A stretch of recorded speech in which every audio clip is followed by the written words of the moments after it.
comments on mine, so that's always fun. Do you have it set? Is there like a weird setting or something? No, but you know what? I'm all right. If I can't see the comments, I can't post, so that kind of sucks. There it goes. There they are. Hey, there we go. I can click on things. Hi, everybody. Jim Mason's here. Eli Nerdwriter. So hi, everybody. I'm Mike, and you might know this. It's Lily. This person's Lily. Hi, that's me. And then we found this guy. His name is Wandering the Internet here. Yeah. He's all right. All right. Yeah. Okay. So hey. Hi. Yeah. I'm sorry, did we catch you at a bad time? No, it's good. No, it's fine. It's fine. All right. I mean, if you have to go, it's no, we're good. Okay. So I just wanted to ask you a couple questions here. Sure, yeah. Just wait for my camera to get back in focus. Yeah. Whenever it feels ready. Just wait for it. This question goes to Dan's camera. Oh, okay. Skip it. All right. Hey, look at that first comment. Did Dan cut his hair? There better. I didn't cut it. I don't think he cut his own hair. If he did, kudos. Yeah. That's it. We're starting a new channel. Yeah. Haircut Galaxy. Haircut. I actually cut my hair every 3 days. No one ever notices. I notice. You do. So my first question for you is it a good time for your camera now? You look like I've been thinking for a long time. Before you hit start, everything was fine, and I was like, the camera's going to be out of focus, and then it wouldn't be a proper stream with Toy Galaxy without some technical issues. Yeah, it's fine. Everybody knows what I look like. Do they?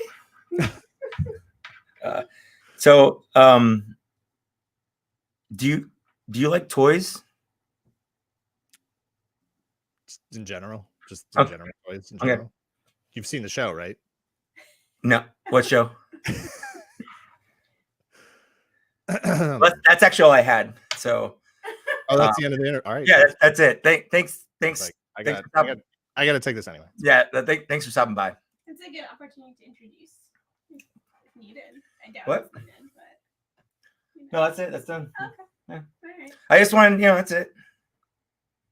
I'm kidding. All right.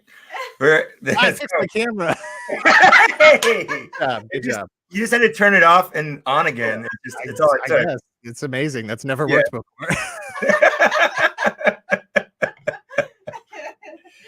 Well, seriously though, thanks for being on. I know you're probably a busy guy, but who knows who's busy anymore in this year? It's really tough to say. No, I'm good. There's no Mandalorian on tonight or anything. So no. So when do you watch it? Because it comes on at 3 a.m. your time, right? Do you wake up at 3 a.m.? There's no way I can watch it when it comes on. I'm too old for that. So I'm usually like first thing in the morning, and I usually have to be reminded, wake up, get the sleep out of your eyes, open up Twitter and go, oh shoot, I gotta go watch it. Well, you don't want to be spoiled, right? Yeah, exactly. Gotta jump right into it. Man, first thing that morning I was scrolling through Instagram and there were 4 spoilers for the episode, and I'm like, I'm really glad I already watched it. Yeah. I live on the West Coast, so it's like midnight, so I'm all right. Easily stay up for that. That's especially if it's like a 30-minute episode, like in bed by 12:30, no problem. Yeah. Before we get into Mandalorian, I just want to address some of the chat. Renee Jimenez wants to know, did you cut your hair? My hair has been cut. I did not cut it. Yes. Yeah. Okay. That's good. It's not even 24 hours. How was it? Was it? Oh, it was fun. It was a blast. Getting my hair cut. Yeah. Well, is it the first haircut in how many months? I had my haircut. Last haircut I got was I got all fresh and cleaned up for Toy Fair back in February. So it's been almost 10 months since I had my haircut, got it all, cleaned up and looking good. And then just, lockdowns happen, quarantines happen. And I was like, I'm just not going to get it cut until stuff changes. And then at a certain point, I'm looking at all the numbers and stuff, and I'm like, we might be approaching another lockdown where all this stuff closes again. Get it in. Yeah. Yeah, you got to get it in. Plus, I was starting to look too much like my mom. She and I, our hair was looking exactly the same, and I was like, I need to go get a haircut. That's actually why I trimmed my hair down in the first place, because she and I. No, I weirdly look exactly like my dad. You do. It's true. No, the weird thing is you look like my dad. That's weirder. That's not right. My dad, I think. That says more about her than it does me. I can't help this. Stop. I try not to think about it. I know. Yeah. Yeah. Yeah. I mean, is it weird? Did you feel uncomfortable? I would imagine, because I always feel like someone's face is in my face getting my haircut.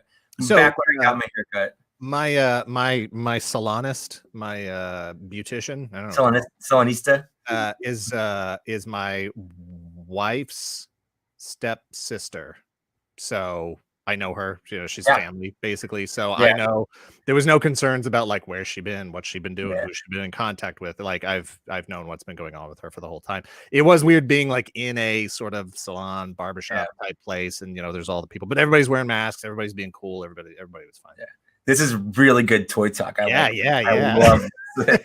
Lily, how's your hair? I styled it today. You did. I actually washed it today. Chat, check in. Let us know how your hair's doing. Chat. Let us know. Yeah. The cat is doing bath time, so she can that's actually. Hold on. Let me get this going on right here. She's got a full-on spread going on down here. Yeah. You can see my Marvel Legends fell over down there, so it's always nice. cool too. Yeah. Well, I'm getting I'm getting ready for my Cobb Vanth cosplay. So good. I've got the beard, the hair's almost right. So see, I'm working on my Boba Fett dad bod is what I'm working on. So before I say that, there are going to be spoilers for the latest episode of Mandalorian. So if you haven't seen it, now is going to be a good time to not watch, I guess, because with Dan here, we can't not talk about Boba Fett. Like you've had time to watch, right?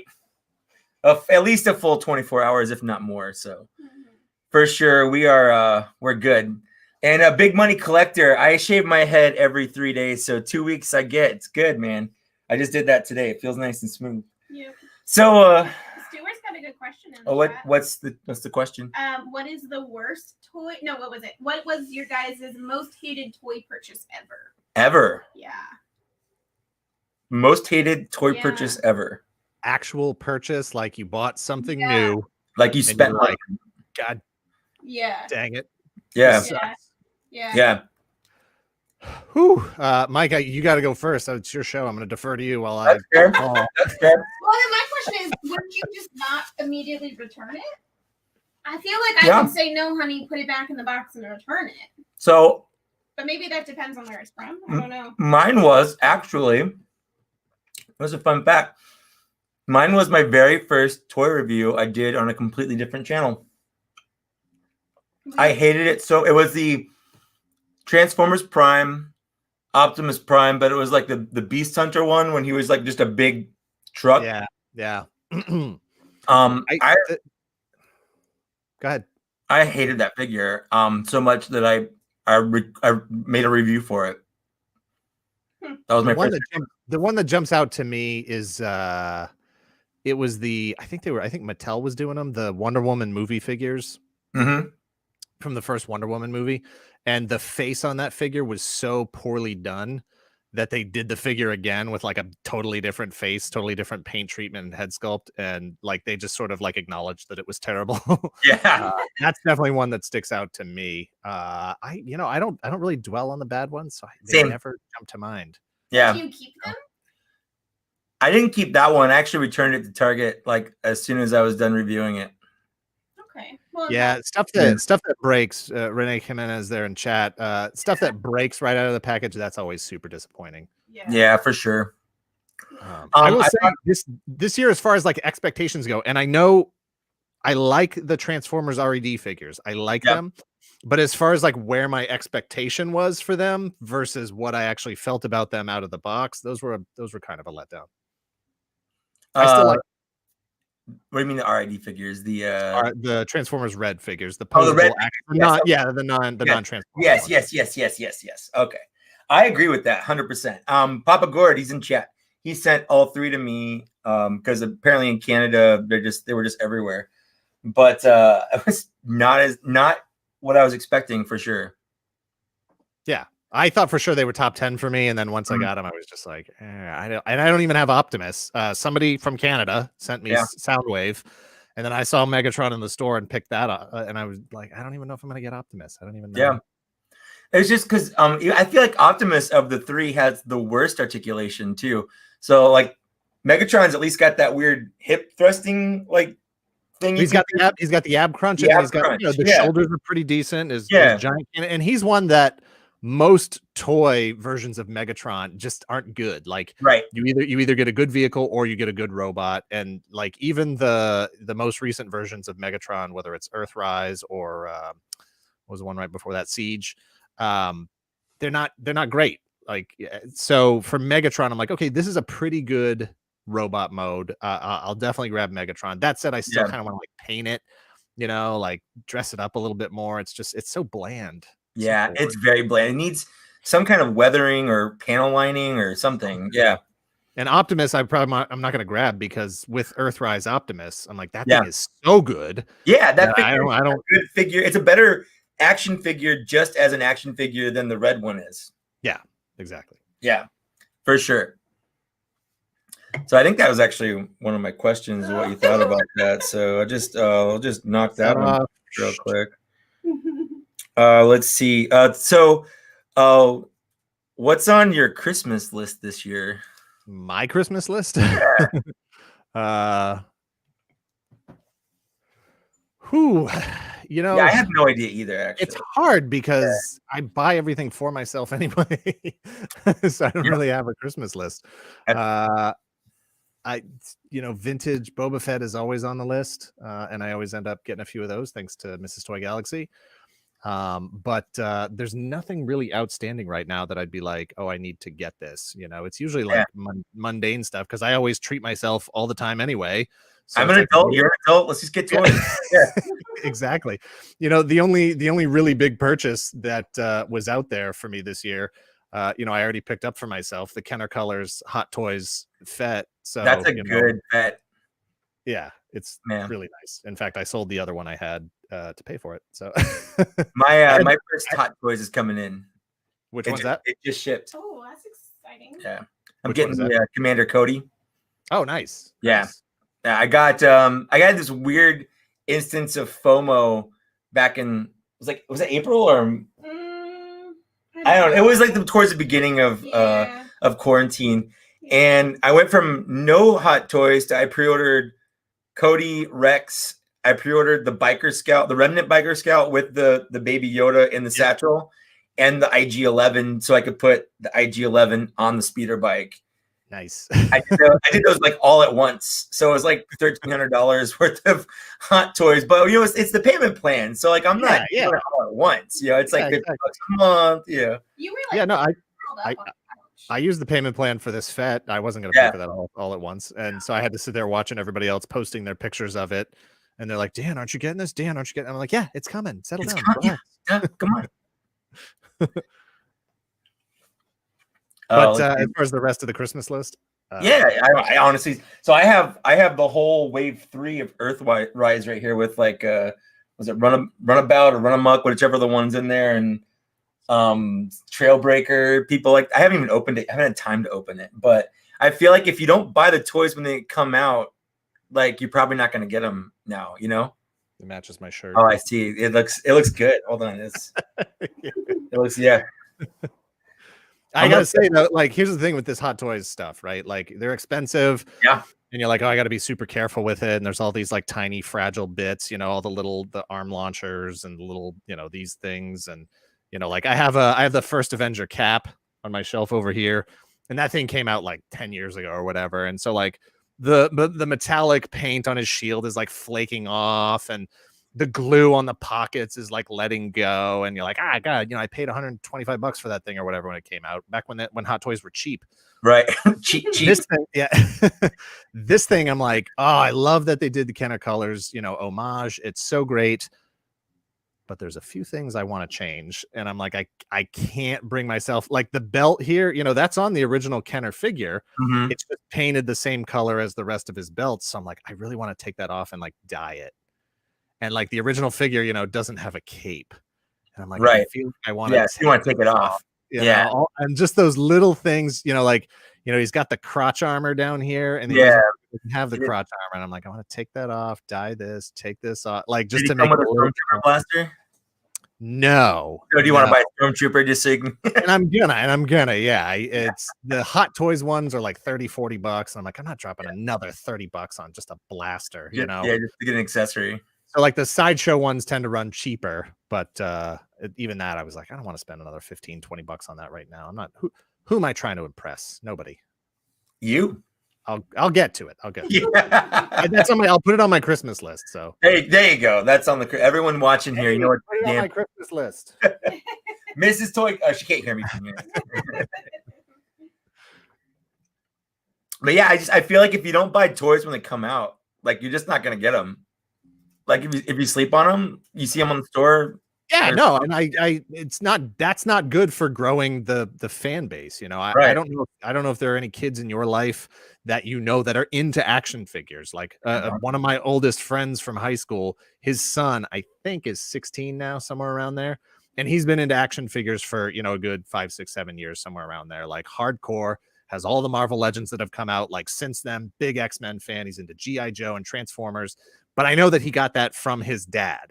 Right. And I don't know if there's enough kids like that out there. And even for him, it's like, what does he put on his Christmas list? Right. Whatever he puts on his Christmas list, it's going to be gone if dad doesn't get there that day to buy it. Like if he puts G.I. Joe stuff on his list, he's not going to get any G.I. Joe figures. But how? No, I've seen G.I. Joe in stores, like with my eyeballs, maybe 3 times, maybe. Yeah, and it was Scarlet and Roadblock. I saw Destro once, and I saw Scarlet. Yeah, I ordered those from Dorkside Toys when they came out. I still haven't gotten them. Yeah. I've been, and it's 2020. You got to give some consideration for how stupid this year has been for shipping.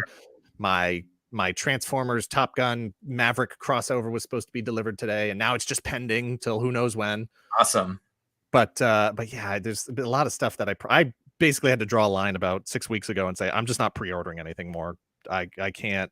Everything just is not getting fulfilled. Walmart's canceling my orders. Amazon canceled my Scare Glow. I'm just like jaded with pre-ordering. That said, I was surprised that Walmart actually did deliver my Mandalorian Loyalist figure. Awesome. Yeah, I had the holiday trooper from them, and they just delayed it to January. Which why would I mean January? Like that's after Christmas. Who cares? Yeah. So I actually had to order one on eBay, and I got it for like $5 more than Amazon was charging me after shipping. So I feel like that sucks, but at least I am getting one before the 2021. I had pre-ordered all 3 of those Transformers Red figures and found, somebody sent me Soundwave, canceled Soundwave. I saw Megatron in the store, bought Megatron, saw Optimus the same day and passed on it. And I was like, well, I can't keep my pre-order if I passed on the thing in person. So I just ended up canceling all my pre-orders. Yeah. So in chat there, you just highlighted Eli. Yes. Says, what about me? I'm 13 and a huge. Eli, do you have figures on your Christmas list? Yeah, that's a great question, Eli. Eli, I chat with him and his dad sometimes. They're both great people. They actually sent me the Walmart Ahsoka, the Walmart Clone Wars Ahsoka, because I couldn't find it. I had them all in order, and they all kept getting delayed. So they're like, "Yeah, we found you one." It was really nice. But tell us what you have on your Christmas list, Eli. I want to know.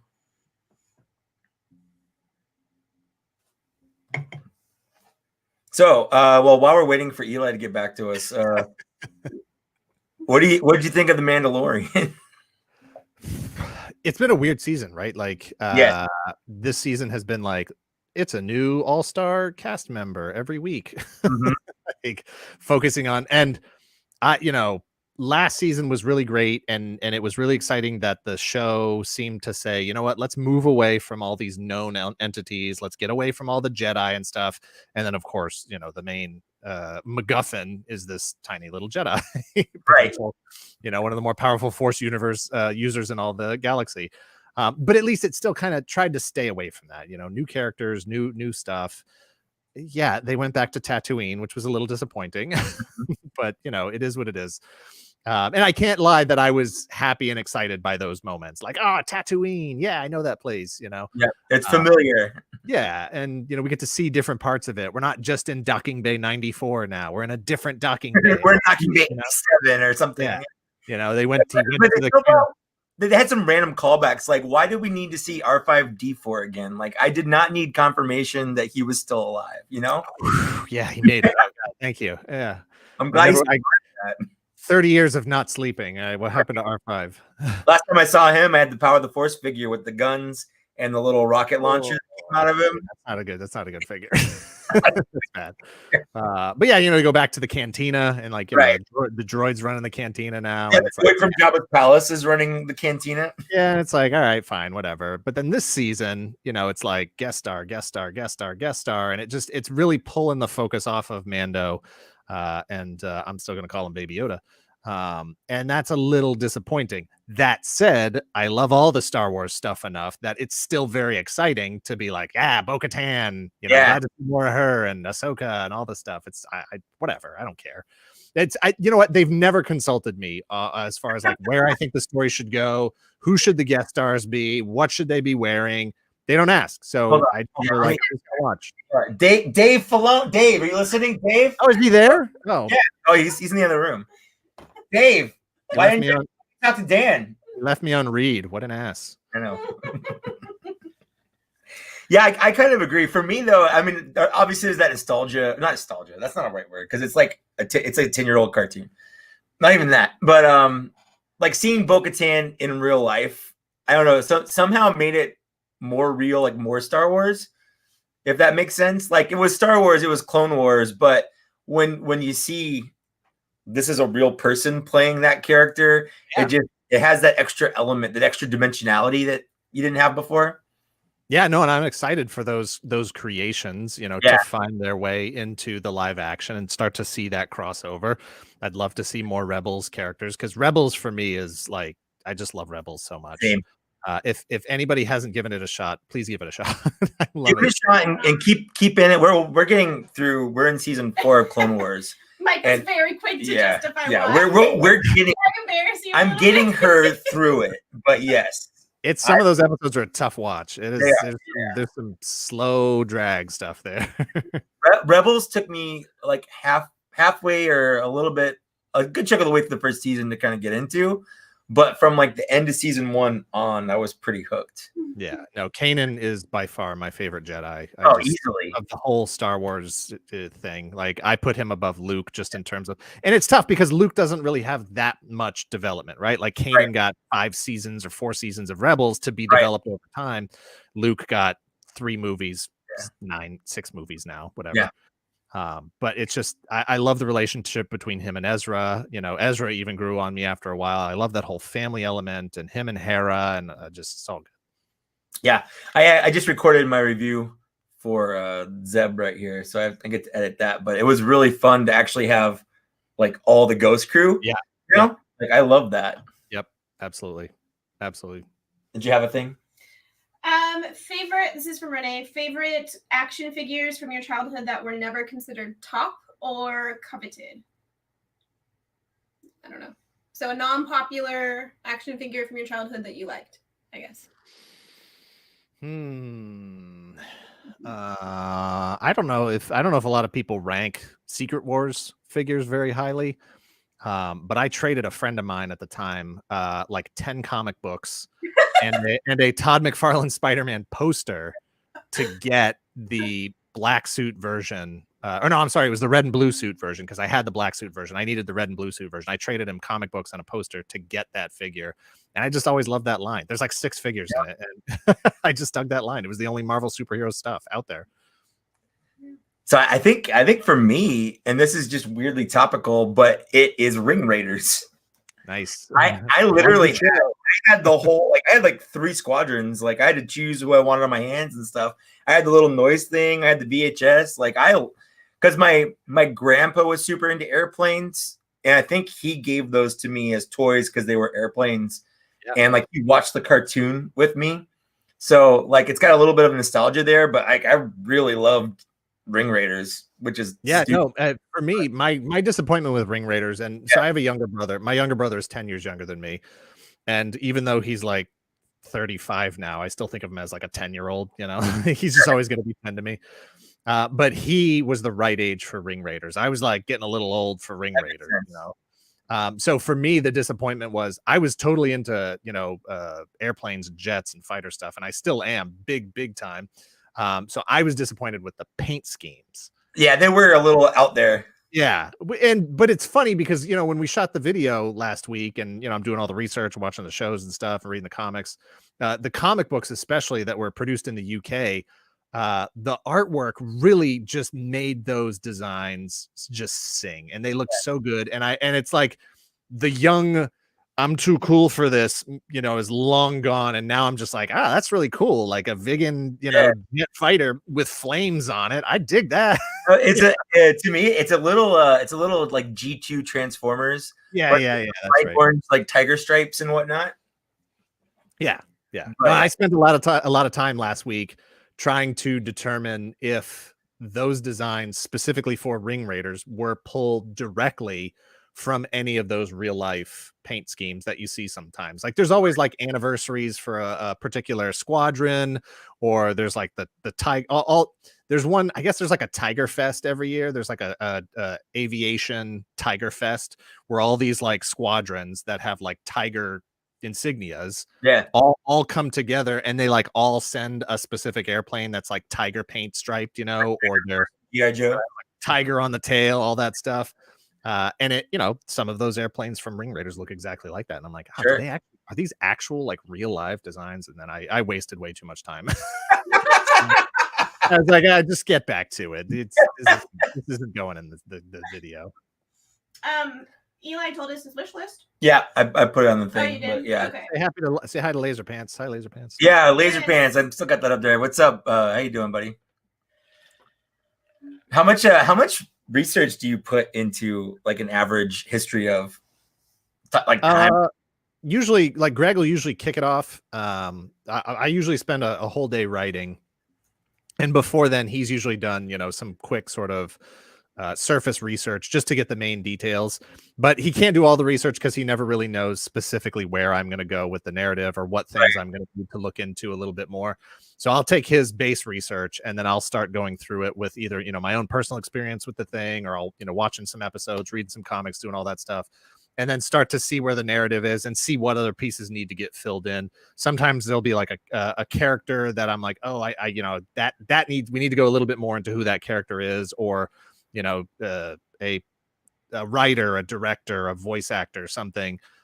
Or because I'm so deep into toys and Greg isn't, there may be something about that brand that he wasn't aware of, where I'm like, oh, we gotta mention this. If you leave this out, we're gonna get, you know, killed. You're gonna get a bunch of comments telling you that you left something out. And I gotta tell you, like, and I'm sure you've experienced this at this point, where a lot of what you try to put into your video is specifically to try to stamp out those comments ahead of time. You know, you're like, I don't know that I necessarily even want to talk about this thing, but if I don't mention it, like when we did, what did we do right before Ring Raiders? So whatever our video was 2 weeks. Hulk Hogan's Rock and Wrestling. Greg had put a note in the notes saying the theme song, you know, Hulk Hogan's entry music was redone and used as a song for Bonnie Tyler. And I was like, I don't know that that's really relevant. I'm going to mention that, you know, this theme song that he was using got used as the theme song for the animated series before he switched over to Real American. And Greg was like, you should probably put it in. If you don't put it in, we're going to get a bunch of comments about it. And I was like, it's just not relevant. I'm cutting it. And so I cut it. We shot the video, didn't put it in. And if you go look at the comments on that video now, it's like, they reused the song for Bonnie Tyler. They reused the song for Bonnie Tyler. And I'm like, sounds like you need a hero. Like, come on. Oh, you forgot. We didn't forget. There's an editorial process. We cut it. Yeah, we cut it. Yeah, I do. it's not the comprehensive everything that ever happened or was spoken about these videos, you know. You have to start with the people that like they were born. So J. Michael Straczynski was born in like how far back do you want to go? Once the molten crust of planet Earth solidified. So in the 1100s, during the medieval period, so that actually kind of brings me into one of my legitimate questions. I know we started talking about Mandalorian, and then we just never went anywhere with it. I will go back. Yeah, we will. What are some of your pet peeves? I really want to know, because I have some, and that's one. You have some pet peeves? That's one right there. So give me an example of one. Well, so I mean, no, are we talking about collection or like YouTubing? No, YouTubing. Like you post a video and like comments or whatever. Mine is asking if they can have something. Oh, we don't get that. You don't get that. Because I do a lot of unboxings, and a lot of my unboxings are I don't like this, so people want it. Yeah. But I've had a couple people asking me like, "Hey, do you have a Transformer you can send me?" And I'm like, no, I just have all my Transformers. Those comments, to be fair, those comments do pop up on like flea market videos or booth videos, that kind of stuff, where I'm like, hey, so and so sent this in, so and so sent this in. And especially if I'm kind of like not excited about that thing, like, oh, I've already got 3 of these, you know, people will be like, oh, well, then can I have that one? And I don't even reply. People don't realize how much work goes into that. Like, I have to ask you for your address. You're like, are you even a person? Like, I mean, are you a robot? Like, it's really hard to tell from my end. Yeah, no, it's not. But yeah, another one is like, I have to mention that I'm colorblind all the time, because I know I'm going to say something wrong. And if I say something wrong, I'm going to get corrected, but I'm not going to get corrected once. I'm going to get corrected like 1,000 times. And yeah. No, I've got that tint shade color blindness thing as well. And so when we were doing our 4 minutes or lesses and our verses and whatever, I would intentionally never talk about color ever. And if I needed to, I would have to check with Kate or Greg and say, like, what am I right here? Am I seeing something? You know, like what am I actually looking at here? I take a figure to her. I'm like, okay, tell me all the colors. You usually do it when I'm sitting in like the dark. The most awkward time to do it. Yes, 100%. Yeah. Eli Jacobs actually brings up another one. I'll get questions like, you know, what's your favorite something of the year? And every year I do a video on it. And like, I'm like, I it's not new. Like, I do a video on this. I'm going to figure that out later, because it's too hard to tell right now. Or another one is like someone asking me a question in the chat, in the comments, that like I've answered in the video. Like, I put all this work into making a video and I answer it in the video. Yeah. Like, why don't you? I'm happy to answer that one at any point, because I usually know at any given point, you know, this may not be my favorite ultimately of the year, but right now it is. Right. Sure. It was surprise no one. No, absolutely not. But yeah, pet peeves. So yeah, comments like that are definitely a pet peeve. You know, I'm long past the point where I can even read all of the comments or respond to them. You know, it's funny because on Toy Galaxy 2, the traffic there is still kind of low, so I can still read all the comments and reply to several of them as well. And I feel bad, like, oh, I'm not giving the people on the main channel the attention that I should be giving them there. But I'm just like, it's just too much. Yeah, I can't, you know. So I totally hear those kinds of comments. My biggest pet peeve is probably, I'm not a beard guy, right? Like, I have a beard sometimes, right, and sometimes I don't. Right. And if I shave it, people are like, oh my God, you shaved your beard. And if I don't shave it, people are like, oh my God, you have a beard. And it's just like, okay, like, it's just get over it. Like, but I get it, you know, like, people like drinking game, you know, queue up a random Toy Galaxy video, and if Dan has a beard, drink, you know. Like, what? I'm gonna live stream that sometime. Like, I think next live bots and shots, we'll do that. That'll be fun. So it's, you know, after a while, it's just like, okay, we just get so tired of seeing comments about, and so I like, at this point, I'll give, you know, Greg the heads up. And so like yesterday, I'm like, hey, FYI, just heads up, I got a haircut, so it's gonna be all over the comment section.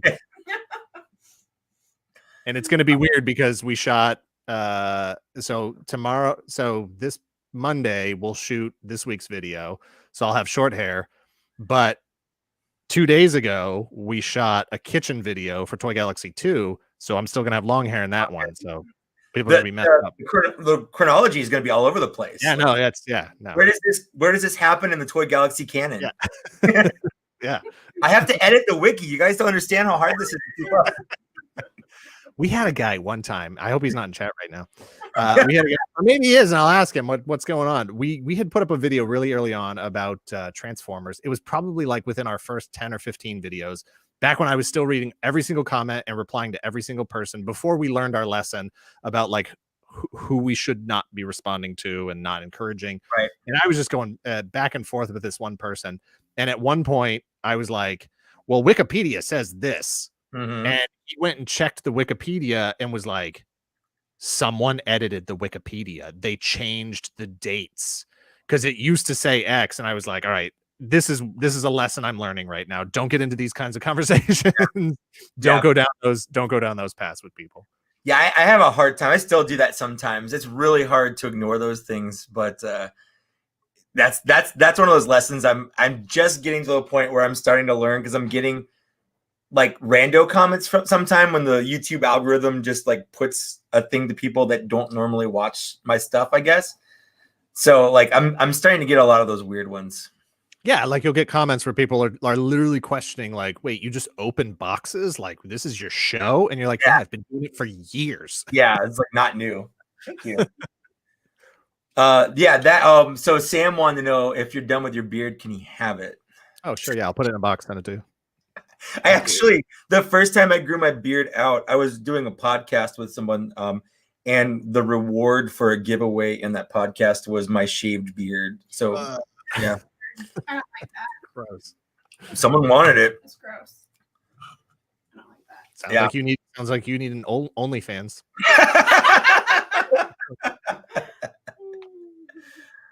Oh, that's good. So the Mandalorian. Yes.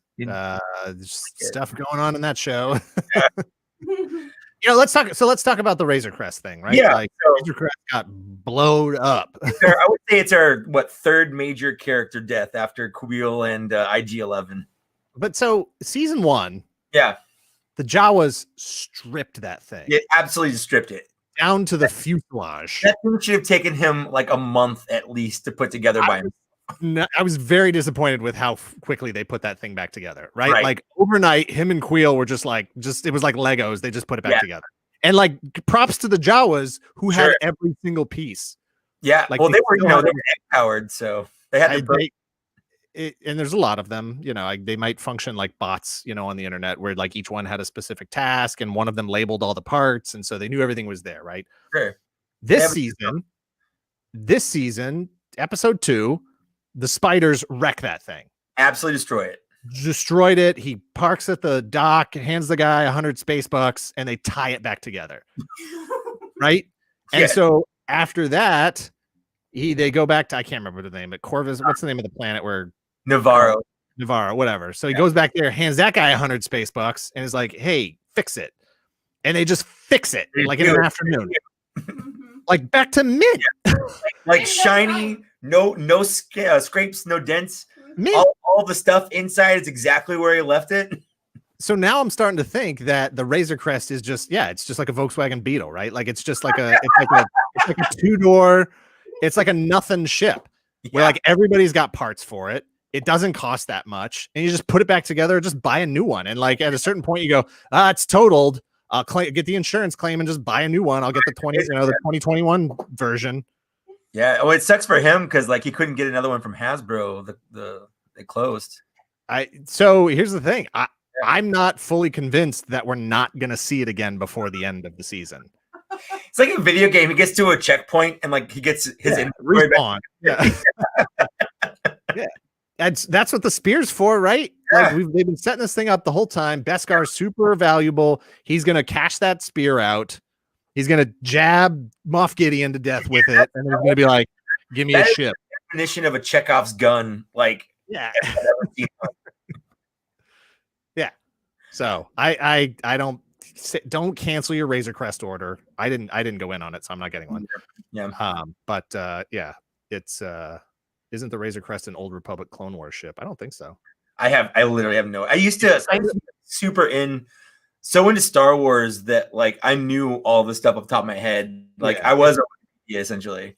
As far as I know, it's not. It kind of looks like it, but I don't think it is. Yeah, I've got no idea. So anyway, don't cancel your order. I'm sure. No, it's still his ship. It's still in like 8 episodes of the show or more than that. But yeah, it's kind of weird. But yeah, it's dead now, and he got the ball from it, which is good, I guess. Yeah. Maybe you can grow a new one. Yeah. Can it? Just can it, water it. That was a new Razor Crest. Yeah. Yeah. Look, there's no such thing as death in the Star Wars universe anymore for living organic beings. Like Fennec Shand is back, so whatever. Well, like if you can get cut in half. And it's just like, just fix them with robot parts. With Fennec, like, so what part of her exactly is a robot? Is her intestines a robot? Like, I don't know. She's got she had like a C-3PO stomach. Yeah, so like at least everything behind the belly button is right. What it's like. There's a lot of important bits back there. I'm not a doctor, but that's just what I've heard. And I would recommend to Fennec Shand, like, Sand Planet, don't open up your guts like that. Don't open up your guts. Well, she had to get down to business. Well, she had to prove it. She had to prove it. Like, you couldn't just say, like, listen, I'm part robot. Trust me, I'm a robot. Yeah. Well, like, so what, IG-11 got shot in the head, and then he was fine because Quill fixed him, but he made him not a serial murderer. Like, could like C-3PO die? I mean, he died in the Rise of Skywalker, but then he got better. Yeah, they just replace him with human parts at that point. Just imagine he gets his hand cut off with a lightsaber, and they put like an actual like Luke Skywalker's on there. Why not? Thank the maker. Yeah. Yeah, no, at this point, like once Darth Maul came back, you basically destroyed death in the Star Wars universe. Like, I would not be surprised if Jango Fett shows up again, and they're like, he had the same doctor as Darth Maul. Like, well, I mean, he kind of did. Boba Fett's a essentially identical Jango Fett clone. So yeah. So what did you think about that? Like, let's talk about Boba Fett. That's been coming for a long time, right? Like, you knew that was going to happen eventually. You knew with the way Star Wars has been going for the last decade or so, you knew that it was only a matter of time before that character came back. They can only milk Darth Vader for so long. They got to have some other, OG bad guy character in there, regardless of how gray, where is he in that, morality spectrum. But once Mandalorian hit, you're like, okay, Boba Fett's coming. And they had been teasing a Boba Fett potential movie for a long time. Like, remember when they were doing like, it was going to be was attached to it. Yeah, it was going to be Rogue One and Solo and Boba Fett and Obi-Wan, and they were just going to be doing all, like, just like Marvel tried to do with Logan and Magneto and all that stuff. So you knew that somebody out there was lobbying. It was probably marketing and merchandise sales were probably like, we really need to get Boba Fett back out there. There's this guy, he's got 500 Boba Fetts. It's crazy. Have you heard the legend? So once Mandalorian started, like, it's only a matter of time before they bring him back. So do I care how they brought him back? I don't. Like, do we need to know the details of like how he crawled out of the Sarlacc pit? I don't care. He got out. I've played enough, what's the Star Wars game? I was just playing Battlefield. What's the Star Wars game? Battlefront. Yeah. I was literally just playing it this afternoon. I've played enough of that, and we've seen enough characters like come back from stuff and get swallowed by monsters in the first episode of this season. Yes. Right? They already set it up. Mandalorian flies into the crate dragon, blows him up, gets out of it, everything's fine, and you're like, okay, they just showed us how Fett could have easily gotten out of the Sarlacc pit. It's not a big deal. Yeah. So I don't need to know the details about how he got out. It makes 100% sense that Tamir Morrison should be playing him, the last, surviving untouched clone, unaltered clone. What I need to know is when he showed up in episode 1, right at the end, up on the cliff, takes his, hood down. had he just gotten to Tatooine at that point? Well, I mean, like, why did he wait? Why did Cad Bane? Why did Cobb Vanth? How did Cobb Vanth even have that armor for a day? Right. If Boba Fett was on Tatooine, why didn't he just walk up and say, "Bro, like, my armor. Check out the ink code or whatever thing. Just check it out." Yeah. So what's the chronology there? Like, where was he? Was he just chilling on Tatooine? I need to know that. I need to know. So speaking of that chain code, someone I don't know if this is factual. I just saw this, and I was gonna where did this go? There we go. So someone translated because it's all in like the Mandoa language. Yeah. So like apparently this is what it said on there. So Foundling took into the year the Concord Dawn mentor Jaster, which is weird because it kind of canonizes Jaster Muriel, I guess. Yep. Father Fett, and then the next one is Boba Fett in the top corner there. Nice. Interesting. So, yeah, very interesting. Okay. That's good. And I need to know why did Fett wait? Like, like did he need Mandalorian had no problem going in and getting that armor and doing all that stuff. Why did Fett, was he just waiting to let Mando do the work for him, Maybe, but we also kind of found out that he's kind of a religious zealot this year. So who, Fett? No, like Mando. Oh, Mando. Yeah. So that I thought was a weird thing. But ultimately I'm past the point where I want to worry about all the little details and stuff. I just want to watch and have fun. And that episode was just fun. It was. When he's up on the thing and Baby Yoda's in the thing, and then he looks up and Slave One, careens by, and you're like, oh no. Oh yeah, this is awesome. Is this good? Is this bad? I don't care. It's awesome. And we were talking about it, you and I, and my initial reaction was, is Mando having a vision because of all the Jedi energy that this temple is putting out? Like, he's standing within these sort of outcroppings and stuff, and is he having some kind of vision of Fett landing? And then the ship lands and he scans it, and I was like, oh, okay, no, he's there. Yeah. And it was neat. We didn't know, right? Correct me if I'm wrong. We did not know until that moment that Slave One was still intact. No. Yeah, that's what I thought. So that was neat to have that back in action. Yeah. Maybe it got stripped and put together too. Who knows? Yeah, maybe the Jawas were just storing it for him in one of their sand crawlers. I don't know. But I'm watching and I'm like, oh, part of me is like, oh, of course he's brutal and ruthless and beating the crap out of all these stormtroopers. And, some writers probably like, oh, he's got to be the biggest badass that's ever been a badass. We got to make him super amazingly cool. And I'm like, I don't know how I feel about that. And then I thought about it. And as much as I don't want to dwell on the details of canon and all that other stuff, I'm like, that's why they did pick Django, right? Like, they picked Django back in the day to be the Papa clone, because he was the biggest baddest. Yeah, right. That's the story. Yeah, I saw an article today about the Gaffy stick, the Tusken Raider stick, is actually very similar to what the Maori use. Yep, pretty much almost spot on to what they use. So it was kind of cool to see him actually. Yeah. So I think it's cool. I hope he's gonna get some pants or like a flight suit or something. Not like a dress, because he's got his I'm not loving the skirt look. No. It doesn't go with the rest of the armor for me. A bunch of stormtroopers got beat up by a guy in a dress, so it's cool. It's part of me is kind of hoping that that he's like, what, I gotta go get my armor repainted. It's all chipped, and maybe he's gonna get that dent, finally get that dent fixed or something. And maybe he'll repaint his armor. Like, that'd be cool. Finally have a Boba Fett in canon that looks like a vintage figure. Yeah. So here's a question: what Jedi or Force-sensitive individual do you think Grogu contacted? Why wouldn't it be Yoda? I mean, wouldn't he be dead? Yeah, he would show up as a Force ghost. That's true. He's clearly a Force ghost. I wasn't expecting a physical Jedi to show up. Yeah. I was expecting a Force ghost to show up. Okay. And so Luke is still alive at that point. So Luke's not on Tatooine.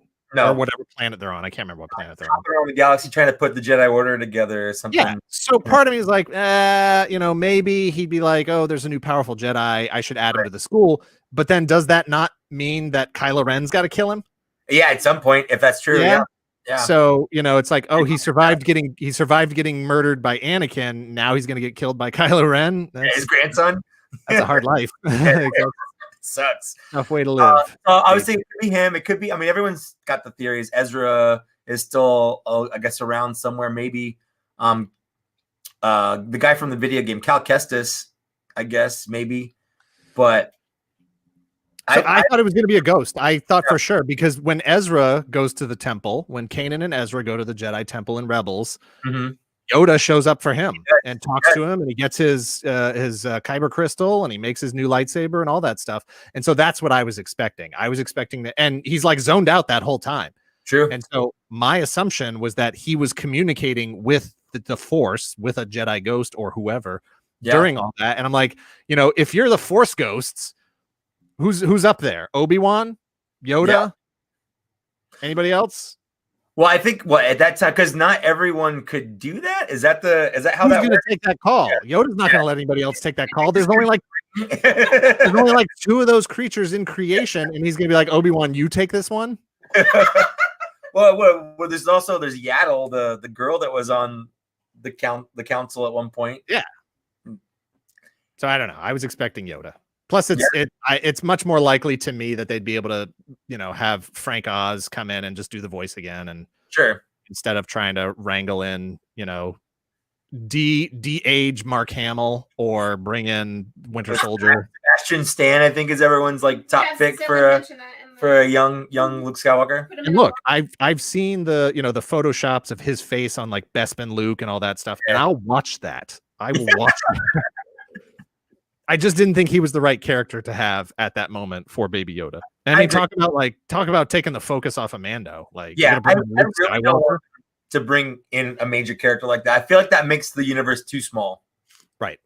Yeah. And so my other concern, and this was actually a concern that Greg brought up, that he was frustrated with regarding the entire Star Wars universe and what the Mandalorian show and Rebels and everything has done to the original trilogy. In the original trilogy, before anything else came out, when all you had was episodes 4, 5, and 6, we were told that Luke Skywalker was our last hope, right? Yes. Like, Jedi are gone, their flame has been extinguished from the galaxy. You, my friend, are all that exists of that ancient religion, and so you got to take out Luke. You got to either turn him or whatever, because he's going to kill the Emperor. And so Luke is dumb and goes to fight Vader. And so Obi-Wan and Yoda are like, no, there is another. There's one more. And they were talking about Leia. Right. So do Yoda and Obi-Wan not know about Ahsoka in Empire Strikes Back? I think they have only hopes kind of tucked away in their back pockets to pull out. Like, oh, we lost another only hope. Let's go get another one. I don't think those words mean what you think they mean then. You gotta open up the fridge, take out the container, scoop out another only hope. Yeah, you're good.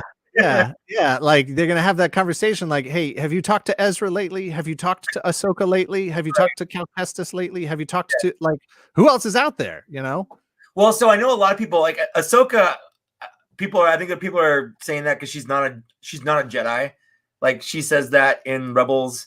And she bailed on the Jedi Council and relinquished her, claim. Yeah. Ezra, I guess no one knows, because at the end of Rebels, he's just gone. Like, he just goes away. So no one knows where he is or when he's going to. Yeah. Yeah. Well, you've seen the final episode. Okay. So he doesn't just disappear. Like, he takes Thrawn, right, and they go somewhere. Yeah. That's what I'm saying is right.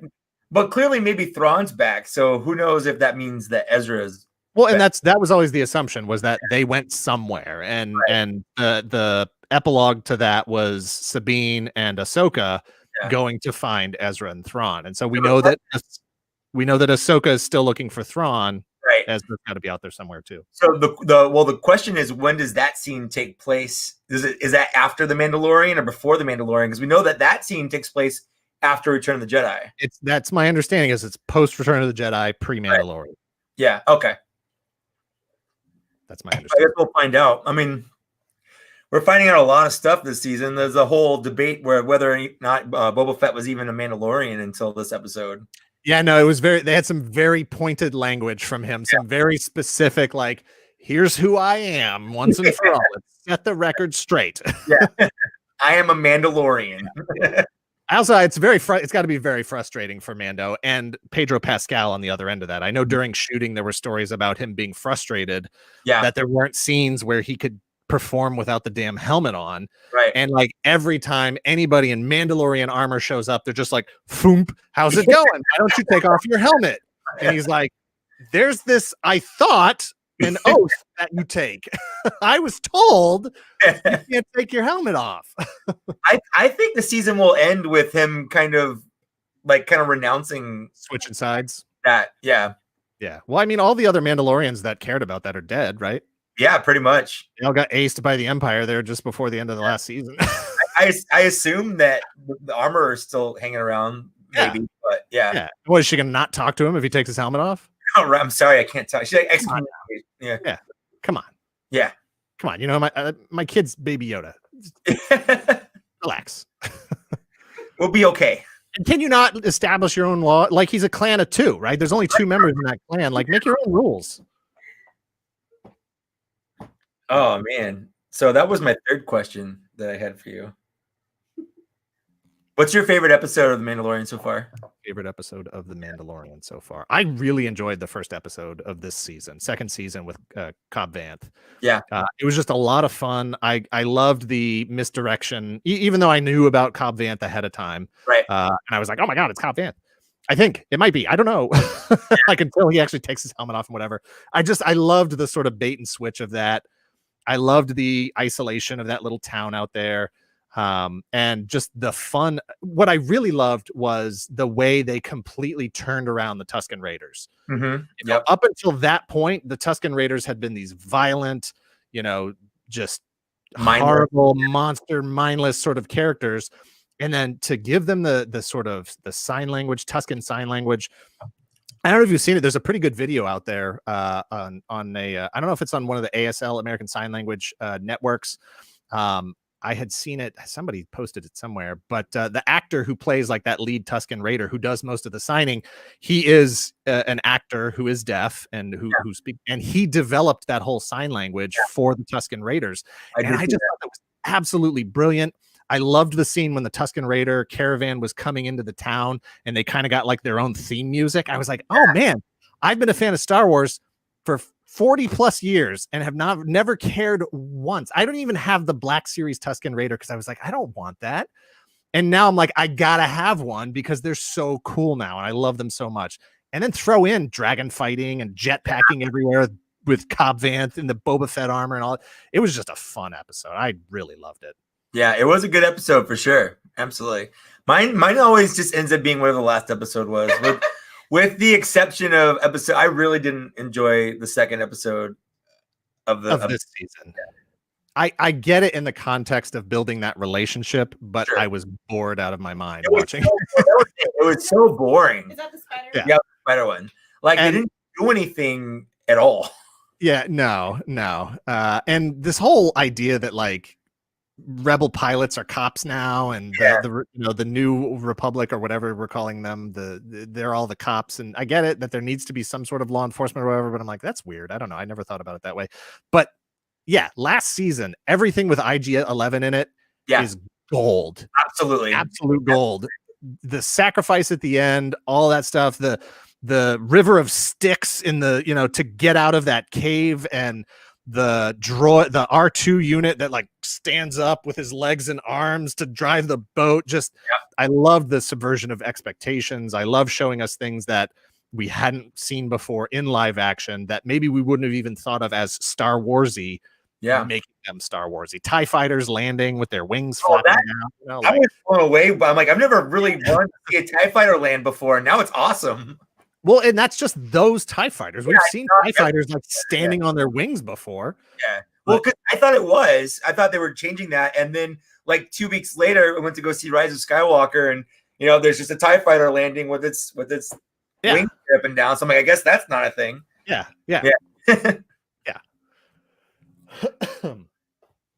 So yeah, I think that and the episode 5 of the first season, the one where they go to Tatooine the first time. I've tried to watch the episode 3 times. It's so boring. It's just really boring to me. I'm trying to remember what else happens in that episode. That's the one where you meet Fennec. Okay. Yeah. Like, all right. Fine, but it was just, I feel like it's just like, why are they here? Why do we care? Amy Sedaris is usually fun, but she's kind of annoying me in this. Like, I didn't mind her in that. I didn't mind her in that episode. She grew on me. At first, I was just like, I couldn't not see Amy Sedaris. Yeah, and I was like, just call her Amy Sedaris and say she's on Tatooine. Like Amy Sedaris, but in like Ripley cosplay. Yeah. It definitely took me out of the episode. It took me out of the being in that world for sure. Oh, and then something about her acting kind of reminded me of the holiday special, because it was like a little. I was gonna say the same thing. Yep. Yeah. So it was really hard to watch. So that was until the second episode of season 2. That was my least favorite episode. Yeah. I don't think they're bad. I just think they're like, compared to all the other episodes around it, it's just. And then in this season, I was fresh off of loving what they had done with the Tusken Raiders and developed their language, and how Mando, they had sort of set up this idea that he's been around enough and interacted with enough cultures and stuff, and he has that respect for their traditions, for their land, like in that episode you just mentioned where they have to cross the Tusken Raider land. Right. And he's like, give them your binoculars. Like, we have to pay them. This is their land. We're crossing their land. So we need to respect them and stuff. They'll give us passage. And then you've got that scene with Amy Sedaris' character sitting at the cantina playing sabacc with the ant. Yeah.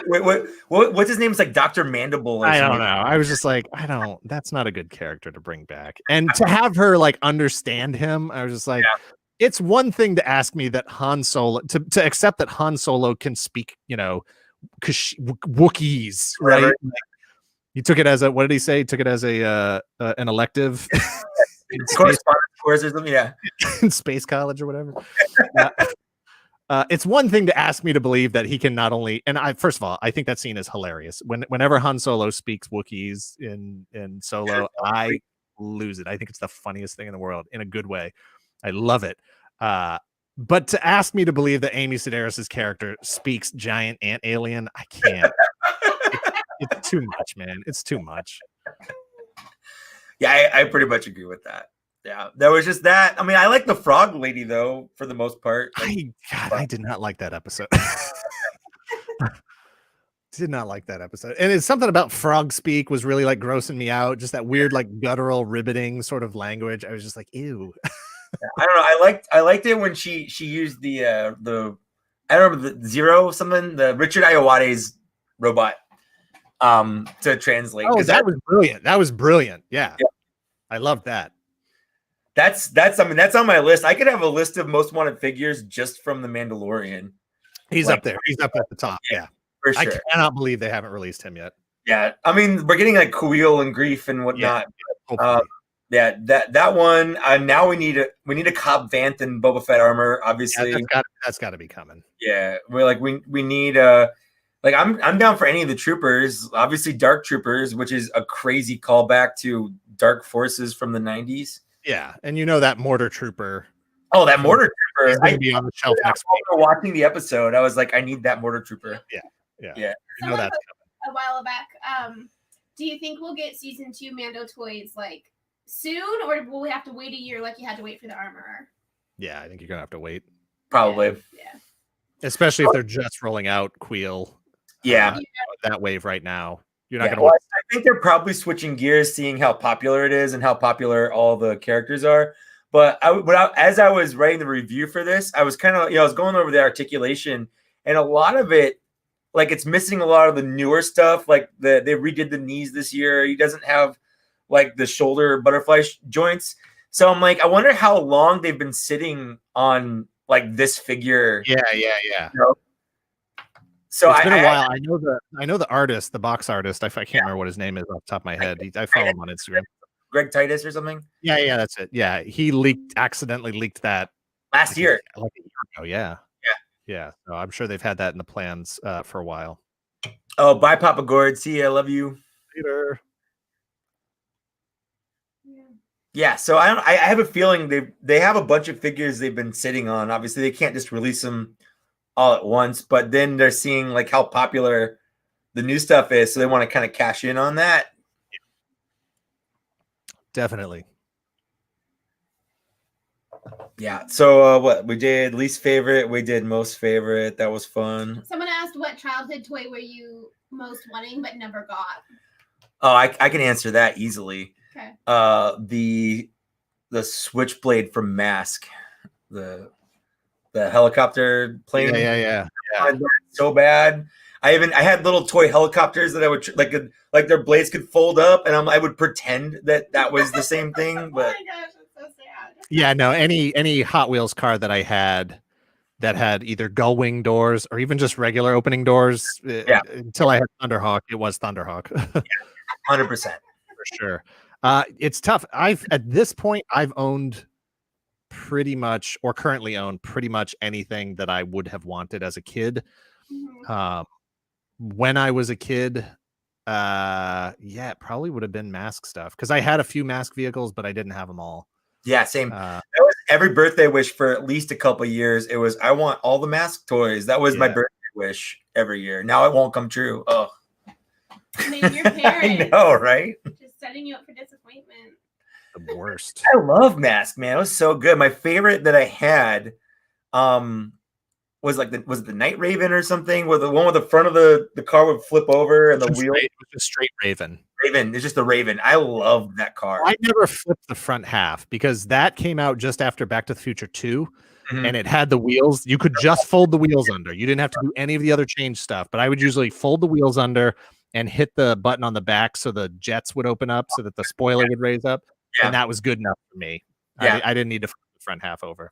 Yeah, but I love that one. So I was talking to you. I just got the Gigawatt here. Do you have them on your desk too? And it's the car mode. I'm just playing with the wheels like folding under. I love that it's both versions, the first and second version of it, and I really like that. Like, I really appreciate that they included the fold up wheels, even though it doesn't necessarily have anything to do with the actual transformation of the car. Yeah, this is really one of my favorite Transformers of the entire year, honestly. I also like that you can choose to display the flux capacitor in robot mode or not. Flip it over, don't flip it over, it's your call. I didn't even notice for a while that it has all the dates written under it. Like, I was just overlooking it. Yeah, I don't think I ever actually looked at what dates they are. Is there an 84 in there? Is it? It's October 21st, 2015. Okay. And then the one from 1955. Yeah. And my only issue with it is this sideswipe mold to begin with is kind of chunky, like he's basically just wearing the hood of the car. His head is set so down on his shoulders. Like, I wish it was sitting just pull it up a little bit. He's just looking. He's like constantly looking over. Yeah. You almost have to pose him like tilted forward a little bit so you can actually see his face. Right. Because of that, his like silhouette, he looks like he's not wearing pants. Like, he's so chunky, and he just forgot to wear his shorts or whatever. He's got socks and shoes on. He's got his shoes on. Yeah.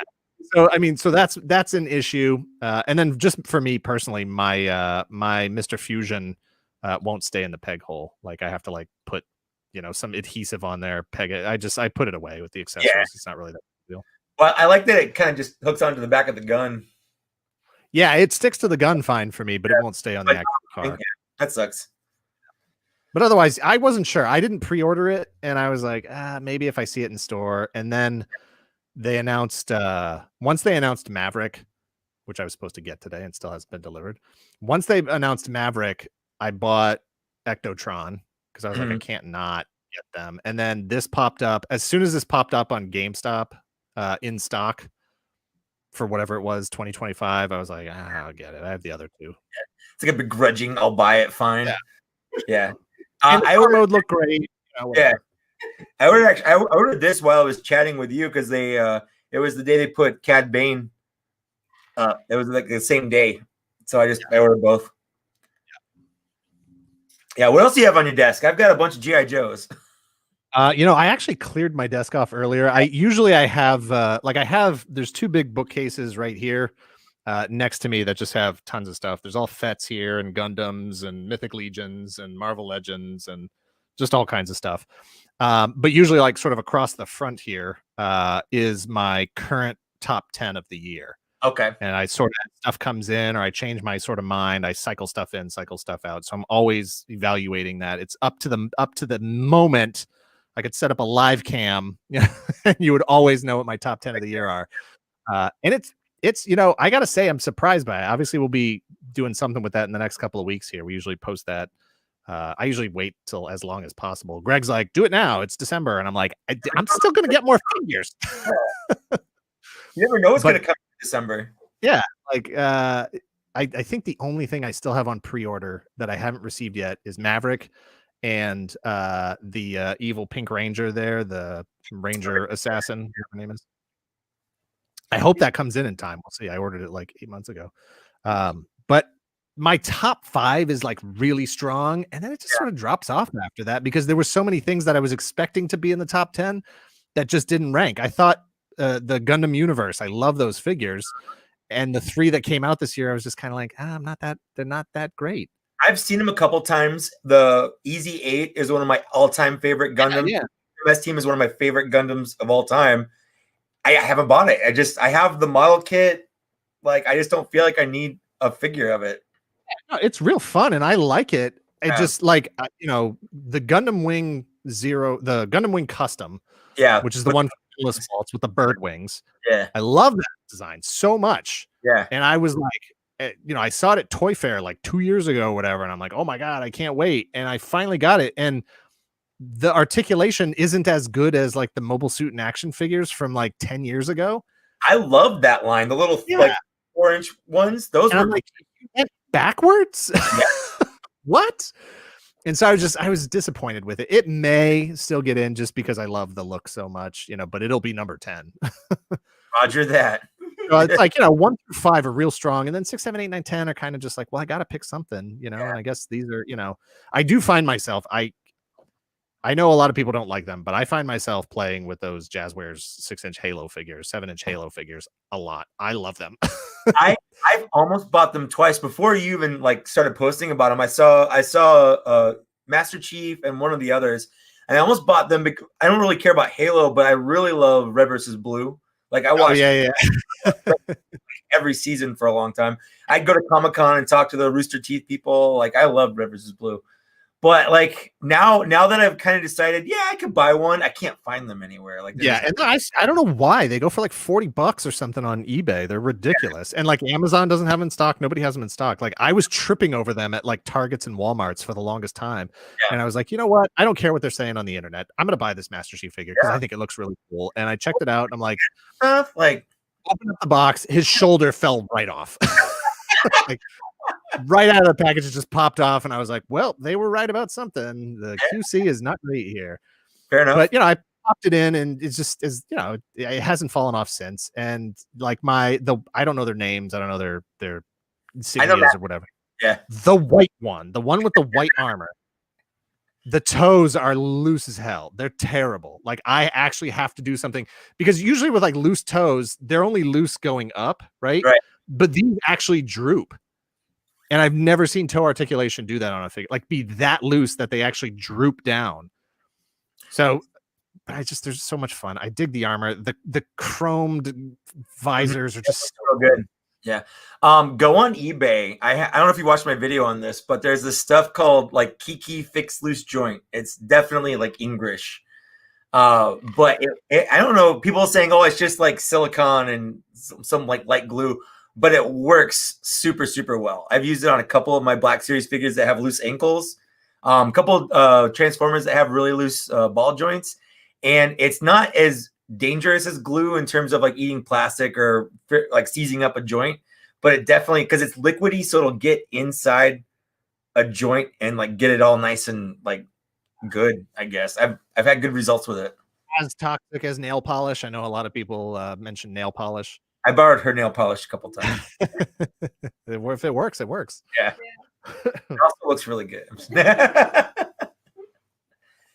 Yeah. So I've still got Pimp Daddy Destro on my desk, and this bad boy. I love this thing. I didn't order that one. I know it's still available. I think Hasbro Pulse still has them. Yeah. First off, I think it was $30, right? Yes. And I was just like, God, I just got the other one. Yeah. I didn't bother with the gold one. I'm like, I can't have 3 Cobra Commanders. That's not happening. So I have the regular one, and then the Serpent Supreme one. I'm like, maybe if there's if I hit like a dry spot here where I haven't bought anything in a while, maybe I'll go for that. Or maybe if I'm at a show when conventions can get back up and going, maybe I'll grab that at some point. Yeah. But I'm like, the cloth cape and the details on that look real sharp. I couldn't say no to it. I just, it's exactly what I wanted a Cobra Commander to look like, without just being Cobra Commander. Now, if that had been Serpentor, I would have been all over it. Yeah. Like, I mean, the packaging is ridiculous. It is. Well, that's one of the reasons why it's $30. Like, it comes with a couple extra things, but and that's what bugs me. Like that Snake Eyes, the exclusive, Hasbro Pulse Snake Eyes one. I'm like, I want to throw the box away, but I can't. It's too nice. You did. It's ridiculous. Yeah, it's really nice packaging. I wish the classified line is so good, but like I don't know what they're thinking with the distribution on it. Like, I've never had such a hard time finding anything like I've had a hard time like that. So I don't know anything. I don't talk to anybody. This is just my speculation. One, it's 2020 and 2020 sucks. Sure, that's a big part of it, for sure. Two, for reals, Walmart and Target, I think that's such an insignificant SKU for them that it really doesn't matter. If people were like, hey, Walmart, you're out of bagels, they're gonna make sure they have bagels in. But G.I. Joe, they're like, who cares? That's like 2 cases of figures. It doesn't matter. It doesn't even touch our bottom line. Like, we're doing Hasbro a favor by even stocking this stuff. So I legitimately think they don't care. And it's just the reality of the numbers. 3, I think that COVID blowing up the movie industry this year really shook up a lot of toy distribution plans, especially G.I. Joe. Yeah. Because that movie didn't hit. That movie was supposed to be out already. I'm pretty sure December, I think, right? Oh, yeah, I think it was. Yeah. Yeah. And now it's pushed back to, I don't know, maybe next year. and now it sounds like there were going to be movie figures in the next wave, but now they're like replacing them with the repaints. Yeah. So I think there's some of that going on. And, like Top Gun obviously had some, merch plans that are getting blown up. Yeah. Oh, for sure. You could buy merch for that movie for days. Yeah. No, I grabbed a shirt and a hat, and it's gonna be really cool when you can watch the movie. I'm looking forward to it. Yeah, the WB HBO Max thing. That's interesting, and I'm all for it. Like, I don't think it's going to kill the theater industry. It's gonna set it back for sure. Like, everybody has to make adjustments. So, the in-person theater industry is going to have to adjust as well. But personally, as someone who does not like going to the movies, I like going to the movies. I don't like people being on their phones, people being jerks, people talking, people blocking the screen, just whatever. I just the lack of consideration for other people's experience in the theater is gone. And so that's like, well, it's just not fun for me. I just don't want to go there. Yeah. But I do want to see the movie. So if I can pay $50 and watch that movie on premiere night, like, not have to worry about like, oh, I got to get in line and see the movie without hearing spoilers or seeing spoilers, or the jerk coming out of the theater talking about how the movie just ended. If I can just pay the $50 and watch it at home, I'm totally down with that. And I think it was inevitable that we were going to get there anyway. This just made it. This forced their hand. Yeah, what AMC was doing a thing where you could pay like $100 or something to basically rent out the whole theater. You were so excited. I wanted to do it. The experience of safely going to see a movie and no one. Yeah. That's kind of worth $100. No, I straight up shot that. So Dan and I will go. If you could split that, even just with four people you trust. Yeah. Like right now, my bubble is like my wife and producer Greg and his wife. Like that's our bubble. Yeah. Like not even my parents aren't even in my bubble right now. $50 for a date night? Like that's like between that's cheap. Cheap, yeah, that's what I'm saying. Yeah. It almost cost that much when like going to a movie theater was normal. Yeah, totally. Do you want to ask that question you've got flagged there? Yeah. Although I responded to it. I don't know. Black Series line for OG Battle. I don't know why I clicked on it. I just was like, I was gonna say, I don't really care about OG Battlestar Galactica enough to buy any figures from it. But it looks like I'm down. I'm always down for OG Battlestar Galactica.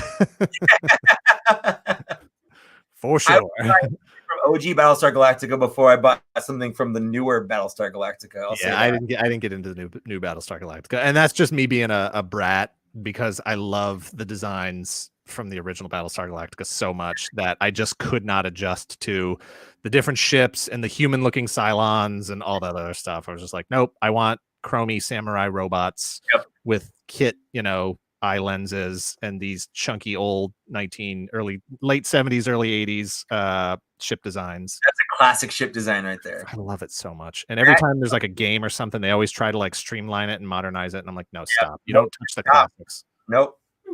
Well, and then was that movie I was watching, the MST3K marathon. They did Space Mutiny, where all the special effects for that movie were Battlestar Galactica scenes. That was it. Like, they just stole them all and tied them into their movie.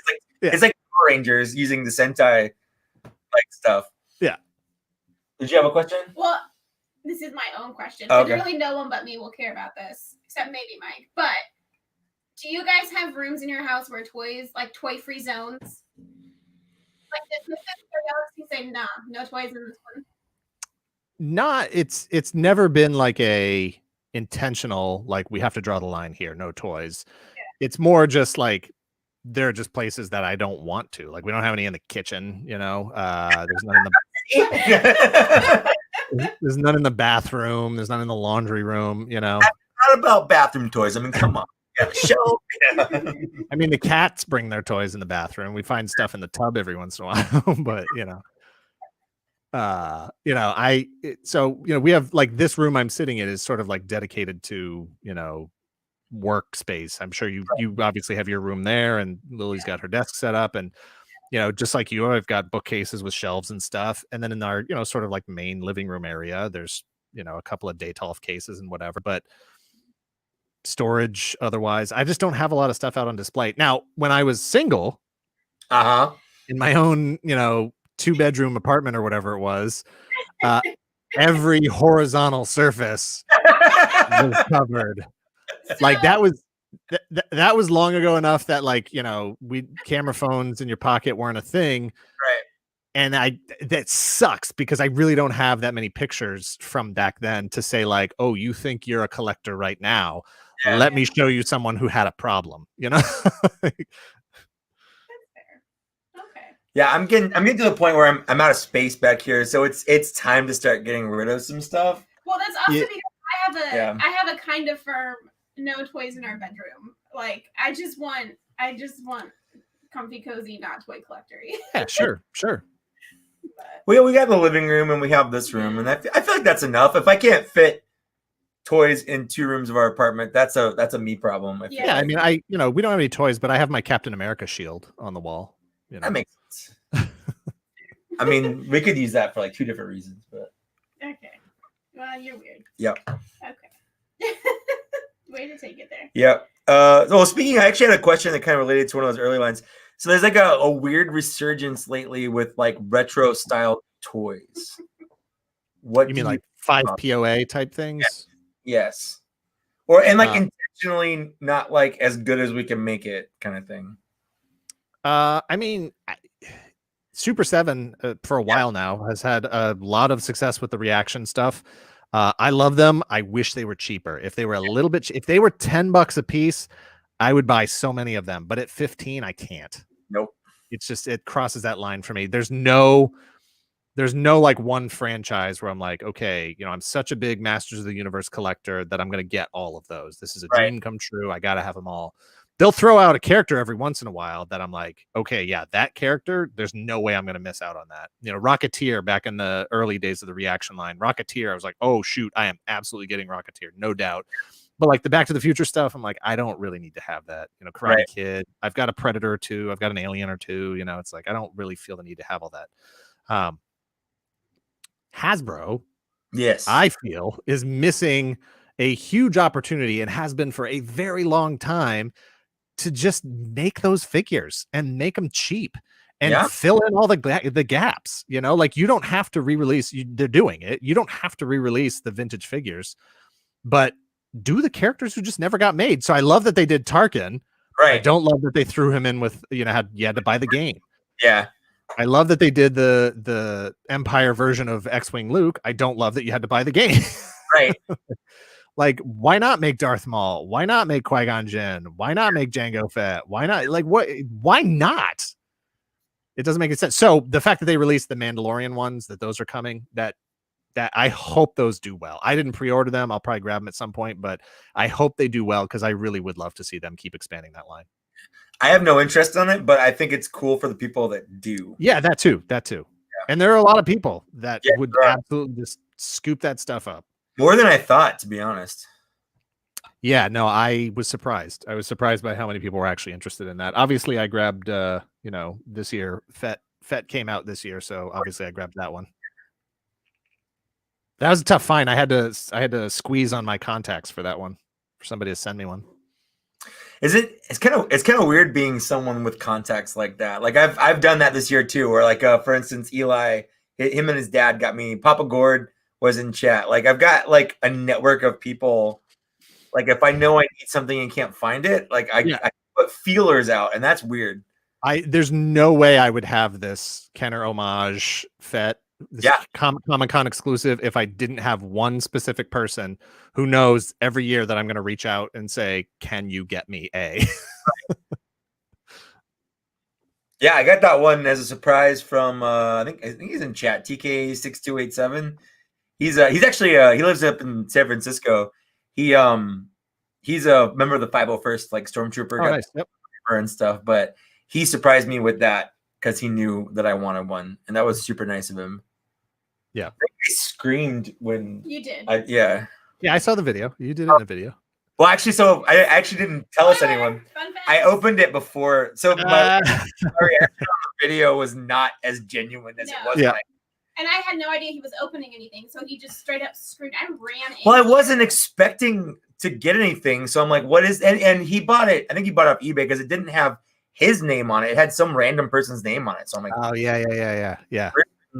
Sending me, like, a box, you know? So just here's what was in it. Yeah, no, that's the time we've had to sort of, you know, make that distinction, you know, when we do the kitchen videos or whenever we do, like, P.O. Box stuff, you know, am I going to do it live or am I going to open it first to see what's in it and then just talk about it live? And at this point, we're just saying, you know, for a while there, it was, we need to open them up to find out what it is, to make sure there's good stuff in the video, because I don't want to open up a bunch of boxes and have nothing that we can tag. Right. Anybody's going to care about, you know, like just a box of junk. But now that we have Toy Galaxy 2, that kind of search engine, you know, that optimization of tags and stuff, it's not as important for that channel. So now it's just like, if it's a box of crap, it's a box of crap, but I still open them ahead of time just to know for sure. Yeah. What happens is I pick it up at the PO box. I open it in the car while I'm like driving, like trying to open it up, like, oh, that's so cool. And then by the time I actually get around to it, I forgot what's in the box anyway. So it's almost like it's, you know, a real reaction again. I forgot I had a question, and now it's gone. Oh, were you ever gonna do any actual like toy reviews on Toy Galaxy 2? Yeah. The whole point of that channel was to try to give me an outlet to do less produced stuff, just sort of off the cuff kinds of things. The problem is, even though we're trying to make it less produced and more off the cuff, there's still a certain level of production that needs to go into it. We still have a certain bar that we need to meet. So if I could just be like, hey, look at this cool thing. It's in the photo booth and upload to YouTube. You know, like that would be one thing. But, you know, I still got to like mic up, sync sound, you know, like think about what I want to say. What's my intro? What's my outro? Got to do this, you know, and then I'm just like, I just don't feel like doing it. Part of me is jealous of all the YouTubers that literally just do that. Like I'm not gonna call him. I guess I'm gonna call someone out. But like Piog, he's a big Transformers reviewer. Is that how you pronounce that? I think it is. I have no idea. Yeah, Pow. I don't know. Yeah, I don't know. But like he literally just pretty much turns the camera on, talks about it, and then turns it off and uploads it to YouTube. Yeah, and I don't know. You know, Greg is always like, Greg is like, don't worry about it. Don't worry. Don't write a script. Just start talking. Yeah. And I'm like, I can't. I know what you're gonna say. My fear is not being consistent because, you know, if I want to give something a score, I want to have a reason. And if I say something and then I contradict myself later, that's all I'm gonna hear about is how come I did this if I said this or whatever. Yeah. Well, I'm always worried, like, especially with the boxes, you know, like I'm trying to talk to the camera, think about like what year is this toy from, who made it, do I have a story about it or whatever, that I always forget like who that person is, where are they coming from, where do I know that name, and it'd be like if you sent me a box and I just totally blanked that you had an Instagram and a YouTube channel. I'll just be like, this guy Mike, you know, like forgetting to say that kind of stuff even though I know it, or being afraid that I'm going to say the wrong thing, you know, like just throw out the wrong channel name. Yeah, that's tough. Yeah, I've done Thu's awesome reviews. I don't know if you know that. Thu is awesome. I love Thu so much, and I don't know why he does not have more subscribers. I agree, 100% agree. I've been following him. I found him. Someone posted something about him on 4chan back in like 2007, back when I was into that, which I know is calling myself out. I get it, but you know, all different people 13 years ago is all I'm saying. It was okay, but I'm like, oh, like they're making fun of this Transformers guy. I'm gonna go watch his video too, and I'm just like, this is delightful. How could anyone not like this? Like, I've been for years. I wanted to go to one of the Transformers conventions in London just so I could like meet him as a yeah. That's how weird it is. Yeah, no, he's first of all, I think he's too smart.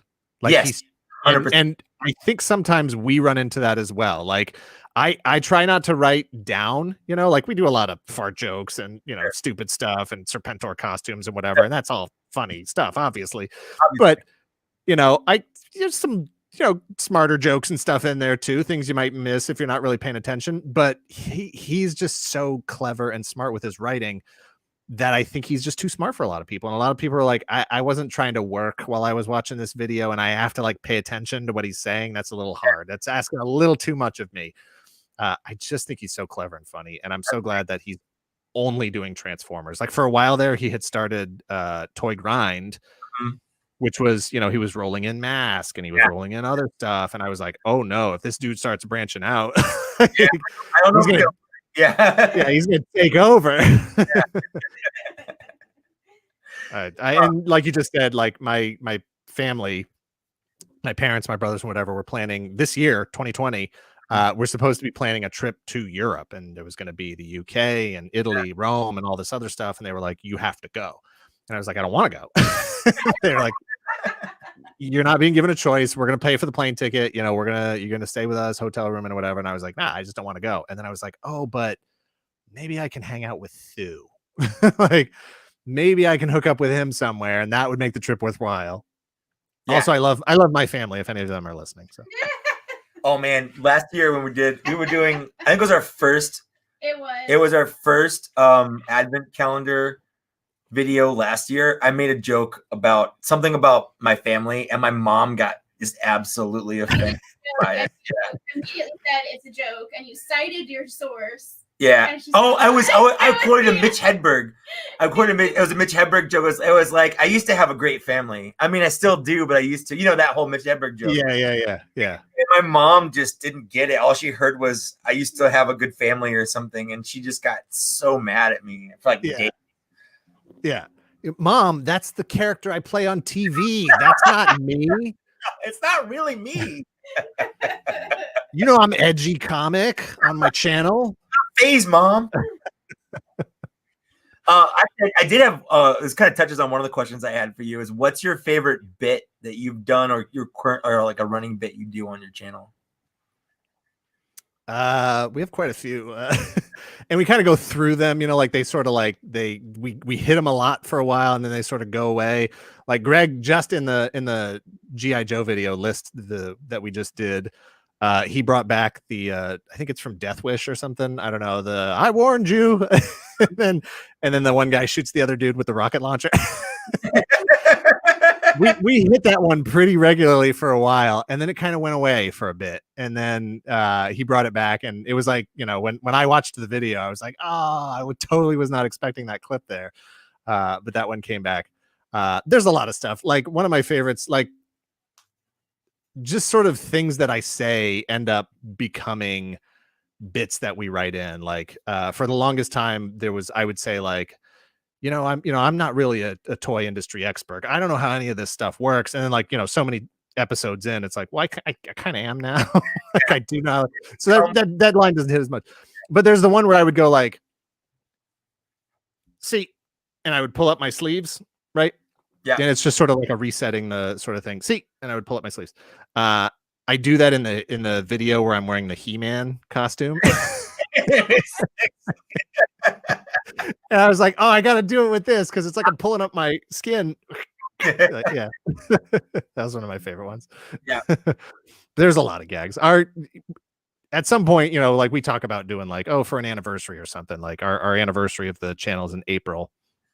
And so this coming April, I think, is 6 years. And like when we hit 100,000 subs, Greg put together 100,000 subs video, and it was just like a montage of clips and stuff. And like I always get a little misty every time I watch that because you forget all the stuff you did and what you looked like. Like you go back to those early videos, there's like no gray in my beard, and I'm like, when did that happen? Like where did that come from? But there's all those old bits, all that stuff, all these jokes that we used to do that we've just sort of grown past or forgotten about. And but we're always like, oh, we should do like a top 10. What's our favorite 10 Toy Galaxy videos? But we always number one is always going to be top 10 crustaceans. That was one of my favorite. It's only got like 25,000 views or something, which in the context of the rest of our channel is not a lot. Yeah. But like me, my wife, Greg, we like cry laughing every time we watch that because it was just one of those nights where, and I tell the story at the beginning of the video, like I wanted to do that one from when we had started the channel, and finally one week Greg was just like, I don't care, fine, let's do it. Just go write it and let's do it. And I was like, yes, it was like summertime. We're gonna do the crustaceans video. It's gonna get 2 views, me twice, and nobody's gonna care. And it's just like I look at that video and I go, I don't even know where those jokes came from. Like, I don't even know. They crack me up. I don't care if anybody else on the internet laughs at them. They crack me up. So that has value to me. And, there's twice in that video where you can see me look off to the side because Miss Toy Galaxy is sitting behind camera, just losing it. And, Greg's laughing, Kate's laughing, and I'm trying to keep a straight face, but it's just so much fun. And that's just that we hope that energy comes through. And in that video, it's just a funny video. I agree. I remember that video. So good.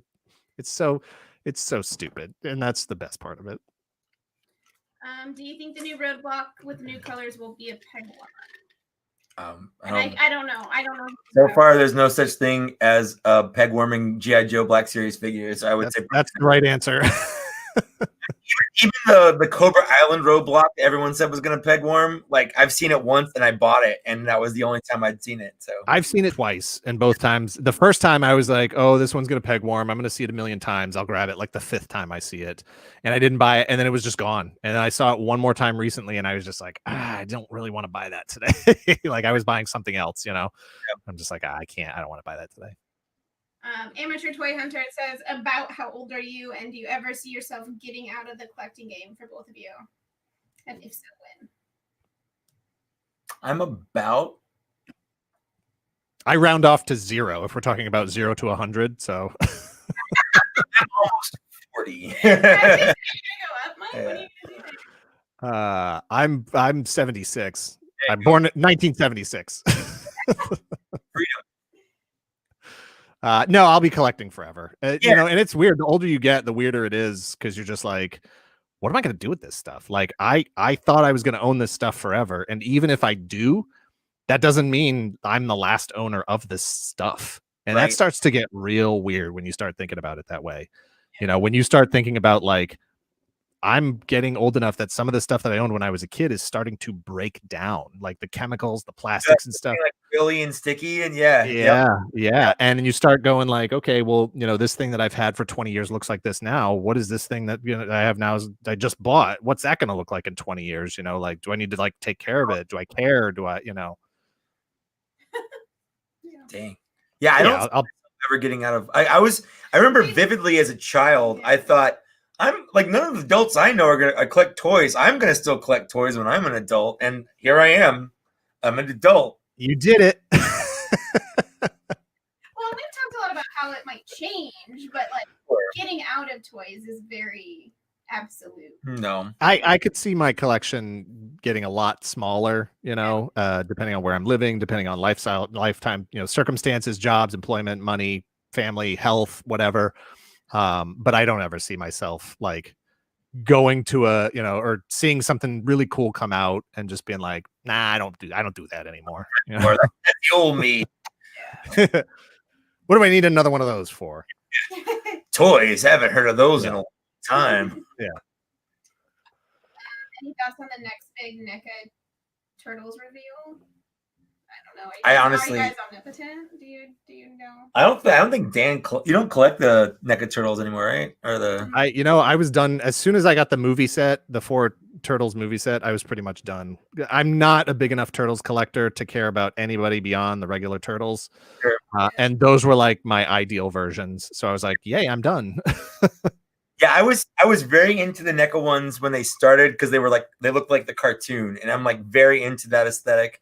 And I like the movie ones because the movie, I think if you press me hard enough, I would say the movie Turtles are my favorite look for the Turtles. Yeah. And then I got the Rockstar ones because that's just absolutely stupid and ridiculous. Yeah, and I totally hear that. And this year especially, it's been really tough. Like it's the first time in my collecting life that I've actually had to draw some lines. Yeah.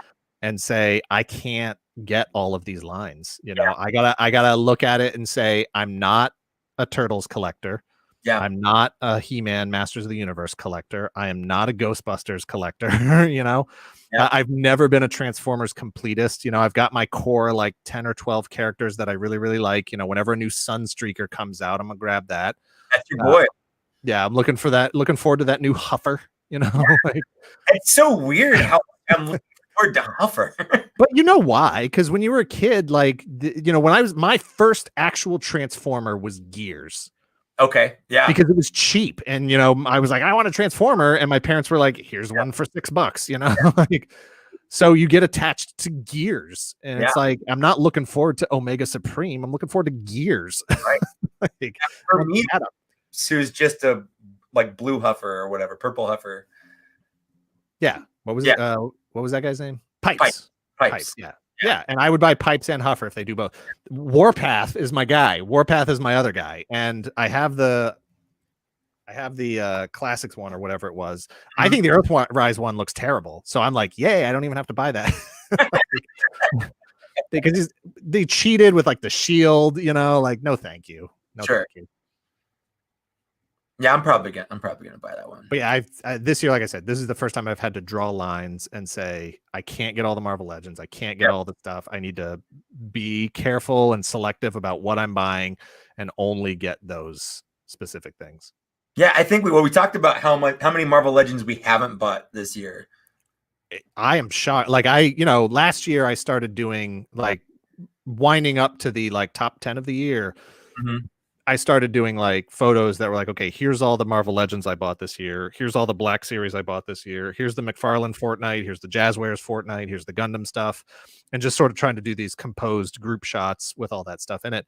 And I was thinking about that yesterday and I'm like, have I even bought any Marvel Legends this year? And I could not think of any Marvel Legends. I know I have, but I had to pull out my Instagram and like scroll through and say like, okay, I bought Dr. Doom. Yeah, obviously. I bought the new War Machine on that new 80th anniversary Iron Man body. Mach 1, Mach 3, what's his name? The guy from the with the wings? Yeah, Thunderbolts. Yeah. Like I couldn't think of anything else beyond that, and I still can't. Yeah. But I know I did. So that might be your answer to this question then. But DJ Ronan wanted to know what would like end of 2019 toy collector you be like shocked about toy collector 2020 you in terms of like either purchases or not purchasing. He said the amount of McFarlane figures he had purchased this year would be his. That was last year for me. Yeah. I was, I mean, as far as I'm concerned, you know, McFarlane is a top player again, 100%. Yeah. I've got 2 figures that are very likely to be in my top 10 this year. Spawn, just regular Spawn from the Mortal Kombat line. I think that's a great figure. And then that Marauder or whatever it is from Doom, I think. Mm-hmm. It's another one that just it's on my desk all the time, and I'm just always messing with it. I never play the game, don't know anything about the character, don't care. He's got that skull face and spikes and armor and the horns and the giant fiery translucent axe. He just looks awesome.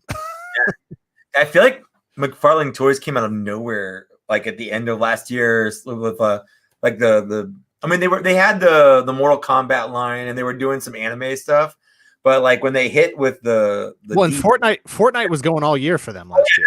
The Fortnite stuff too. I think I ended up with like 12 or 13 McFarlane Fortnite figures last year, and there were more that I would have grabbed if they hadn't been like exclusives or online or whatever. There's definitely more that I would have grabbed. And that actually reminds me, speaking of things I said, I didn't think I had anything else on pre-order. He's shipping his Kickstarter figures next week. I got just the standard one. Like, same here. Don't care about it. I mean, it'd be nice to have a autograph, I guess, but I just didn't want to pay for it. Okay. I do like watching his videos though. It's so fun to watch him talk about toys. Like it's very obvious that he just like loves stuff. He does. He's very pure with respect to, I like spikes and I like fire and I like explosions and I like detailed action figures and all that stuff.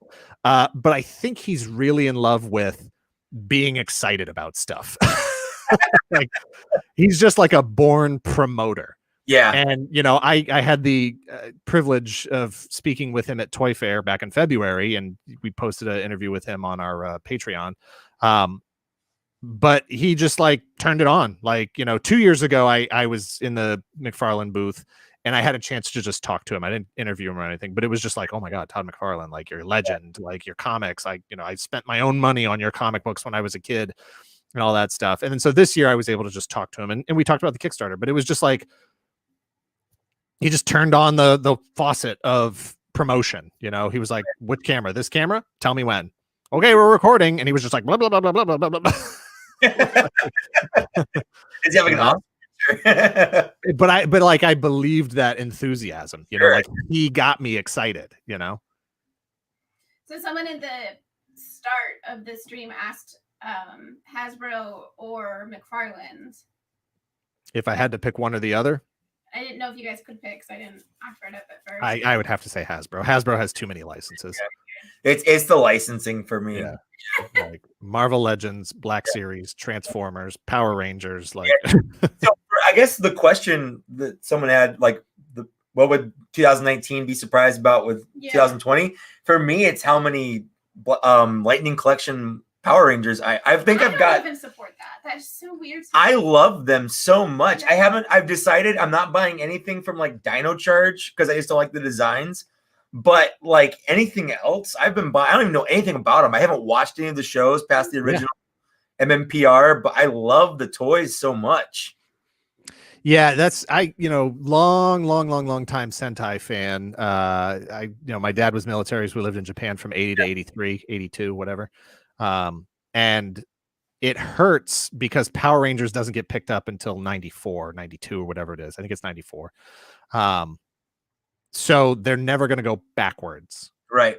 So the stuff that I still desperately want to see, they're never going to go to. It's never going to happen. And so that's so frustrating. So from that point on, from original Power Rangers forward, and in the Japanese Sentai stuff as well, I don't have the ability to like watch all of those Japanese shows as they air, right?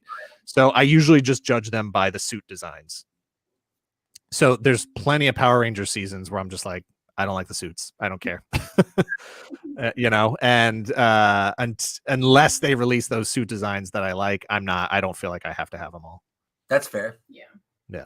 I like a lot of the suit designs. I like the monster designs too. So I'm getting I've got all those on pre-order because I just of course I do. The jack-o'-lantern one I would have gone for, but I don't like the fact that his head is upside down. I like the fact that he comes with little jack-o'-lanterns to put on the it's super fun. Miss Toy Galaxy has her like whole Halloween toy collection and stuff, and it would have fit. She has tons of jack-o'-lanterns. You saw them in our October videos, and that guy would have fit in perfectly. But it's just so annoying that his head is upside down. And not for nothing, but with the amount of stuff that's been released this year, I'm always looking for a reason to not get something. I'm actually starting to feel overwhelmed with Black Series. I remember like a year or two ago, I was like, how come they don't release Black Series like they do Marvel Legends? And now they kind of are, and I'm super regretting it. Like absolutely regretting it. I gotta believe that Hasbro is cannibalizing some of their own sales. Agreed. Because there's just too much stuff and nobody can keep up with the amount of production that's out there.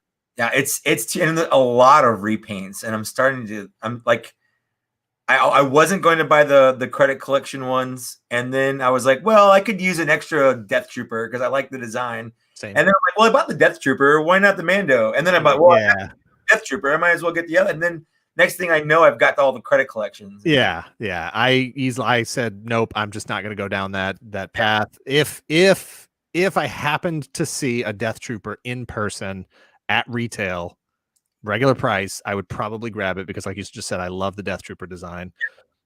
I've got 3 regular ones and 1 Captain, Commander, whatever he's supposed to be, the one with the pauldron. But none of it. I was just like, nope, I can't. I absolutely cannot buy another, heavy Mando. And I did. Well, we all make our choices. It's my life choice, I guess. Yeah.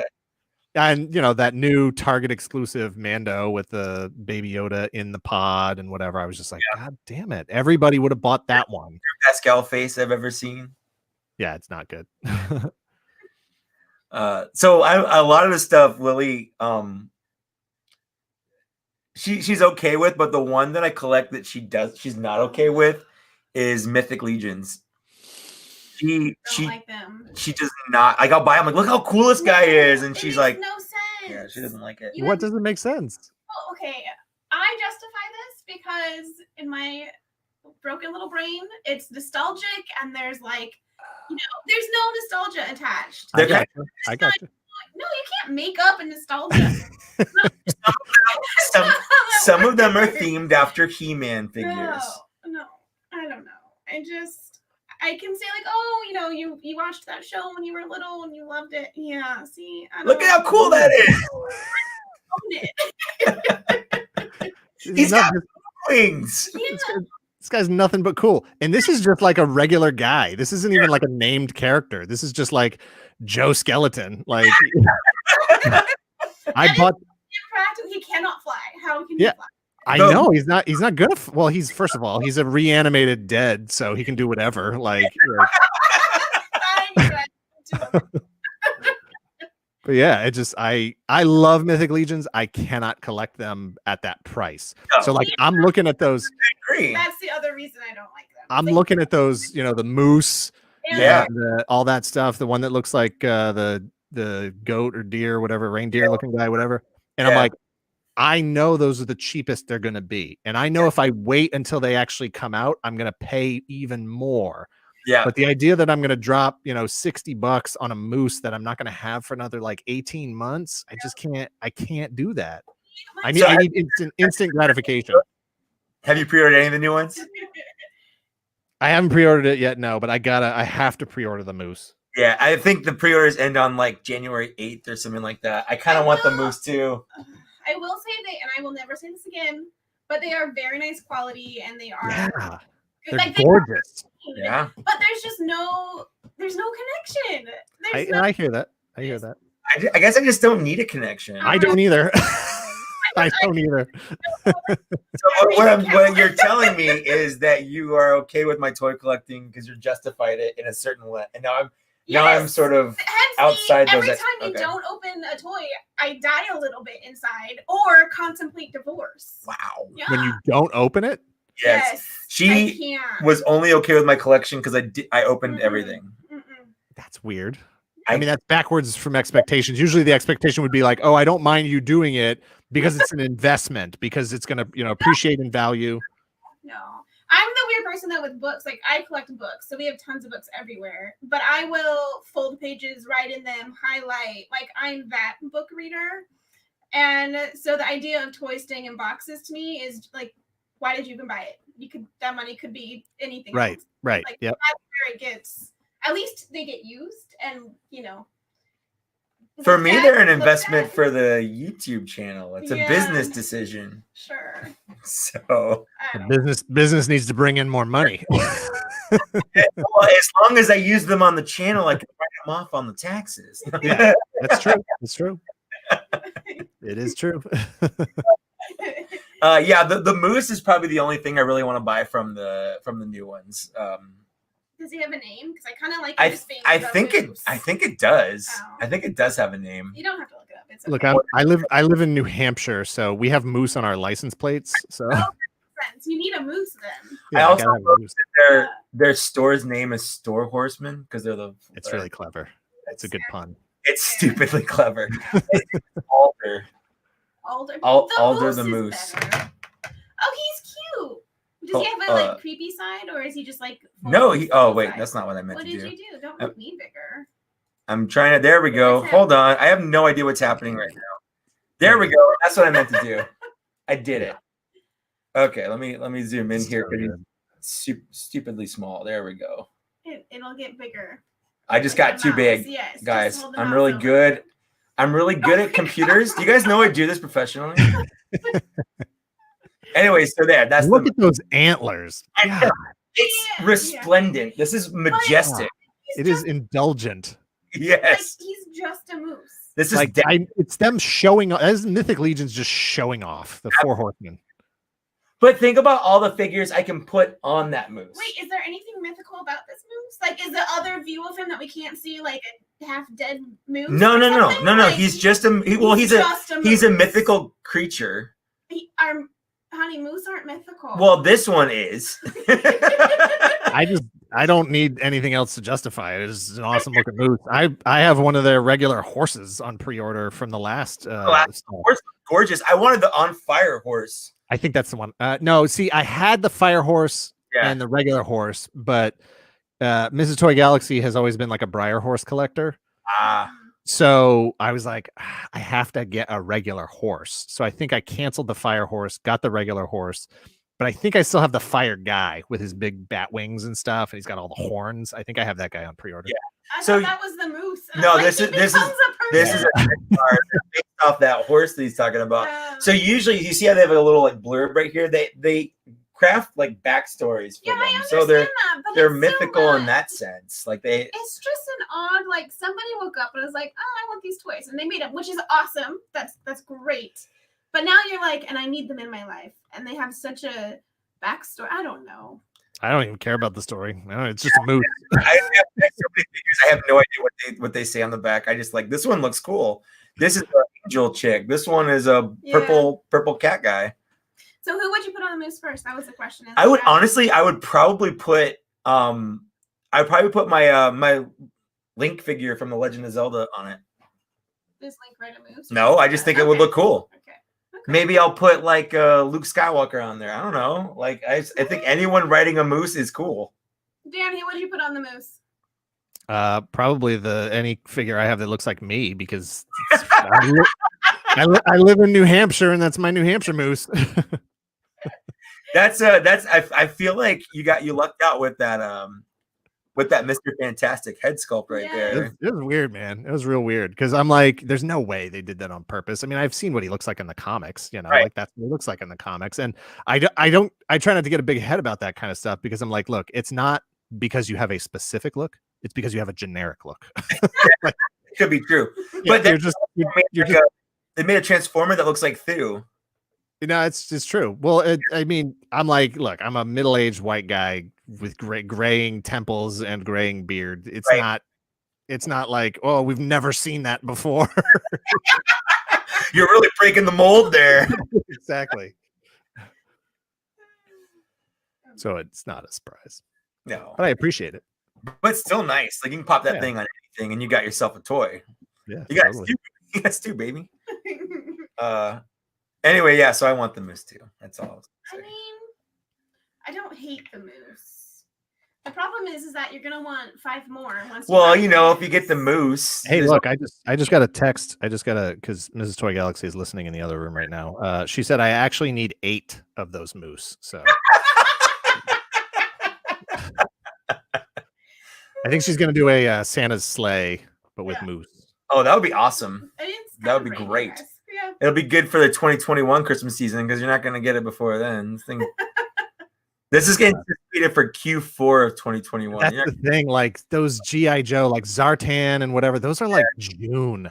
Yeah. Like that Return of the Jedi Black Series FET, that's like June of next year. How come I feel like it takes them so long. Like we see, like you said, you saw the Gundams at Toy Fair, 2 years ago? And they just now came out this year. Like, what were they doing in between then and now? Well, I know that like the general turnaround time is usually like at fastest, it's like 18 months. It's from like conception to delivery. 18 months is usually the fastest they can turn that stuff around. So 2 years is pretty standard. Yes. Yeah. And I feel like with Hasbro at this point, because they really put the pressure on with Mando Mondays and Fan Friday and whatever else, like they're pulling all of this future merch forward, like got to show you the designs, got to show you the stuff. And it's just like, how much further out are we going to get? Are we going to start looking at stuff from 2022, 2023? Like what's going on? Well, when I was doing back in March, I got the Black Series Wave with Dooku and Bly and stuff. And I downloaded the promo pictures from Hasbro's website, and the metadata on that photo said it was taken in 2018. So I'm like that figure has been in the works for 2 years. Yeah, exactly. Yep. Yeah. Yeah, that's right. Anytime there's a Kickstarter for a figure line, and it's like the Kickstarter's taking place in like June or July, and they're like expected delivery date January 1st, and I'm like, nope. That's the placeholder date. That ain't happening. That ain't happening. If you can get it done within 2 years, I'll be impressed. Yeah. So I want to make sure we're respectful of your time and everything. So the one I think maybe last question that we have in here is, what are your theories for the last 2 Mandalorian episodes? I honestly don't know where they're going with it, and I love that.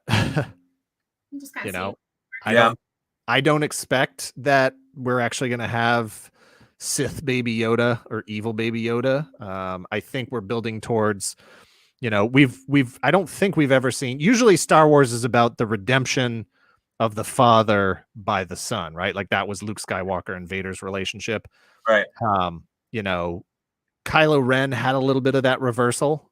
Where Han was there to help sort of bring him back with his obsession. But I think that's where we're going with Mandalorian is, Moff Gideon is really going to push Baby Yoda to be evil. And then, Mando's going to come in, toss him the shifter knob and say, hey, little buddy, let's go home. And, bring him back from the edge. He's like, come on, take it. Yeah. And it's going to be a heartwarming moment. And everybody's going to cry. And yeah, and then they're gonna kill the hell out of Moff Gideon. See. I think the final team. I think it's gonna be. I would like it if they brought back Cobb Vanth. I don't think they will, but I would like it if they did. I'd be surprised. But it would just be him without the armor. So some guy. He can't get that back. So obviously it's gonna have Fennec and Boba Fett hanging out. Probably Cara Dune. What's another? I'm gonna guess we'll probably get Ahsoka and. Well, they're already bringing back Bill Burr. Yeah, Bill Burr's coming back, obviously. Yeah. But what the? I thought hadn't there been talk about Sabine being in this episode in this season? It was the rumor, but never confirmed it was Sabine. Oh, okay, so Bo-Katan took that slot. I think either Bo-Katan took that slot, or it was like the other person with Bo-Katan. in the episode she had like the hood on and stuff yeah. I think it just ended up not being Sabine. Okay. Yeah. It would be cool if Sabine were in it, obviously. It would make sense. It would make sense for Sabine to be there. She's a Mandalorian. Yeah, obviously. Yeah. So Well, obviously I think they beat the Dark Troopers. You know, we have a whole fight with them, and maybe another character or two gets, you know, taken out, but I think ultimately it's, you know, Baby Yoda gets pushed to the brink and Mando brings him back. And I think Mando also, the resolution of this is that Mando's gonna accept that he's not trying to get rid of this kid. Yeah. You know, like that's been his whole thing in the last couple episodes, especially. He's like, you go to your Jedi family. I don't watch you anymore. Exactly. And you know, I mean, that's, you know, Chewbacca has had to deal with this, right? We've seen Chewbacca kind of struggle with the fact that, you know, even in Solo, there's that gag about like, you're 190 years old or whatever. You look great, you know? Yeah. So like Chewbacca's already lived such a life before he even meets Han Solo. And then Han Solo's life in the context of Chewbacca's life is just this like middle part. I mean, like Han Solo is basically his pet. Basically, and he's just another one of these sort of, you know, beings that came and left in his life. Yeah. And so for Baby Yoda, like Mando is going to be what at best, if Baby Yoda lives 900 years, like you know, like Yoda did, what is Mando like? 10-15% of his life? Gonna get to Baby Yoda's like teenage years, like it's not even. Yeah, like Mando could live to be 100. And Baby Yoda is going to be like what? The equivalent of being like a 10-year-old? Right. You know? So, I don't know. Cool. Well, that was that awkward time where we've been going for there it is. Cut it. Dunzo. Yeah. Yeah, I think it's a good stopping spot. We literally I made a bunch of questions. I keep doing this as a gag, but I literally do have a bunch of questions here. I think we actually hit pretty much all of them. I didn't talk about the Lego Holiday Special. You liked it? I thoroughly enjoyed it. I thought it was a blast. Yeah. I wasn't expecting to. I loved the Lego Star Wars games. Yeah. They're so much fun to play. I was not. Right? No. Yeah. But it was a blast. I definitely recommend that to anybody who hasn't watched it yet. Yeah, it was really fun. Cool. How are the cats? That's the last question because I want to know about your kitties. They're great. They're great. There was a squirrel outside the window today, and the little black cat was losing her mind. Was she doing that chattering thing? The little like the. She wasn't even doing that. Like she was beyond that. Like she was like she'll get her tail going, and it's like flapping against the window, you know. And this squirrel's just sitting on the railing, just like twitching his tail. Like he knows his back. The back is to the window. He doesn't care, but he knows the cat's watching. And he's like, "You like this? You want to watch this?"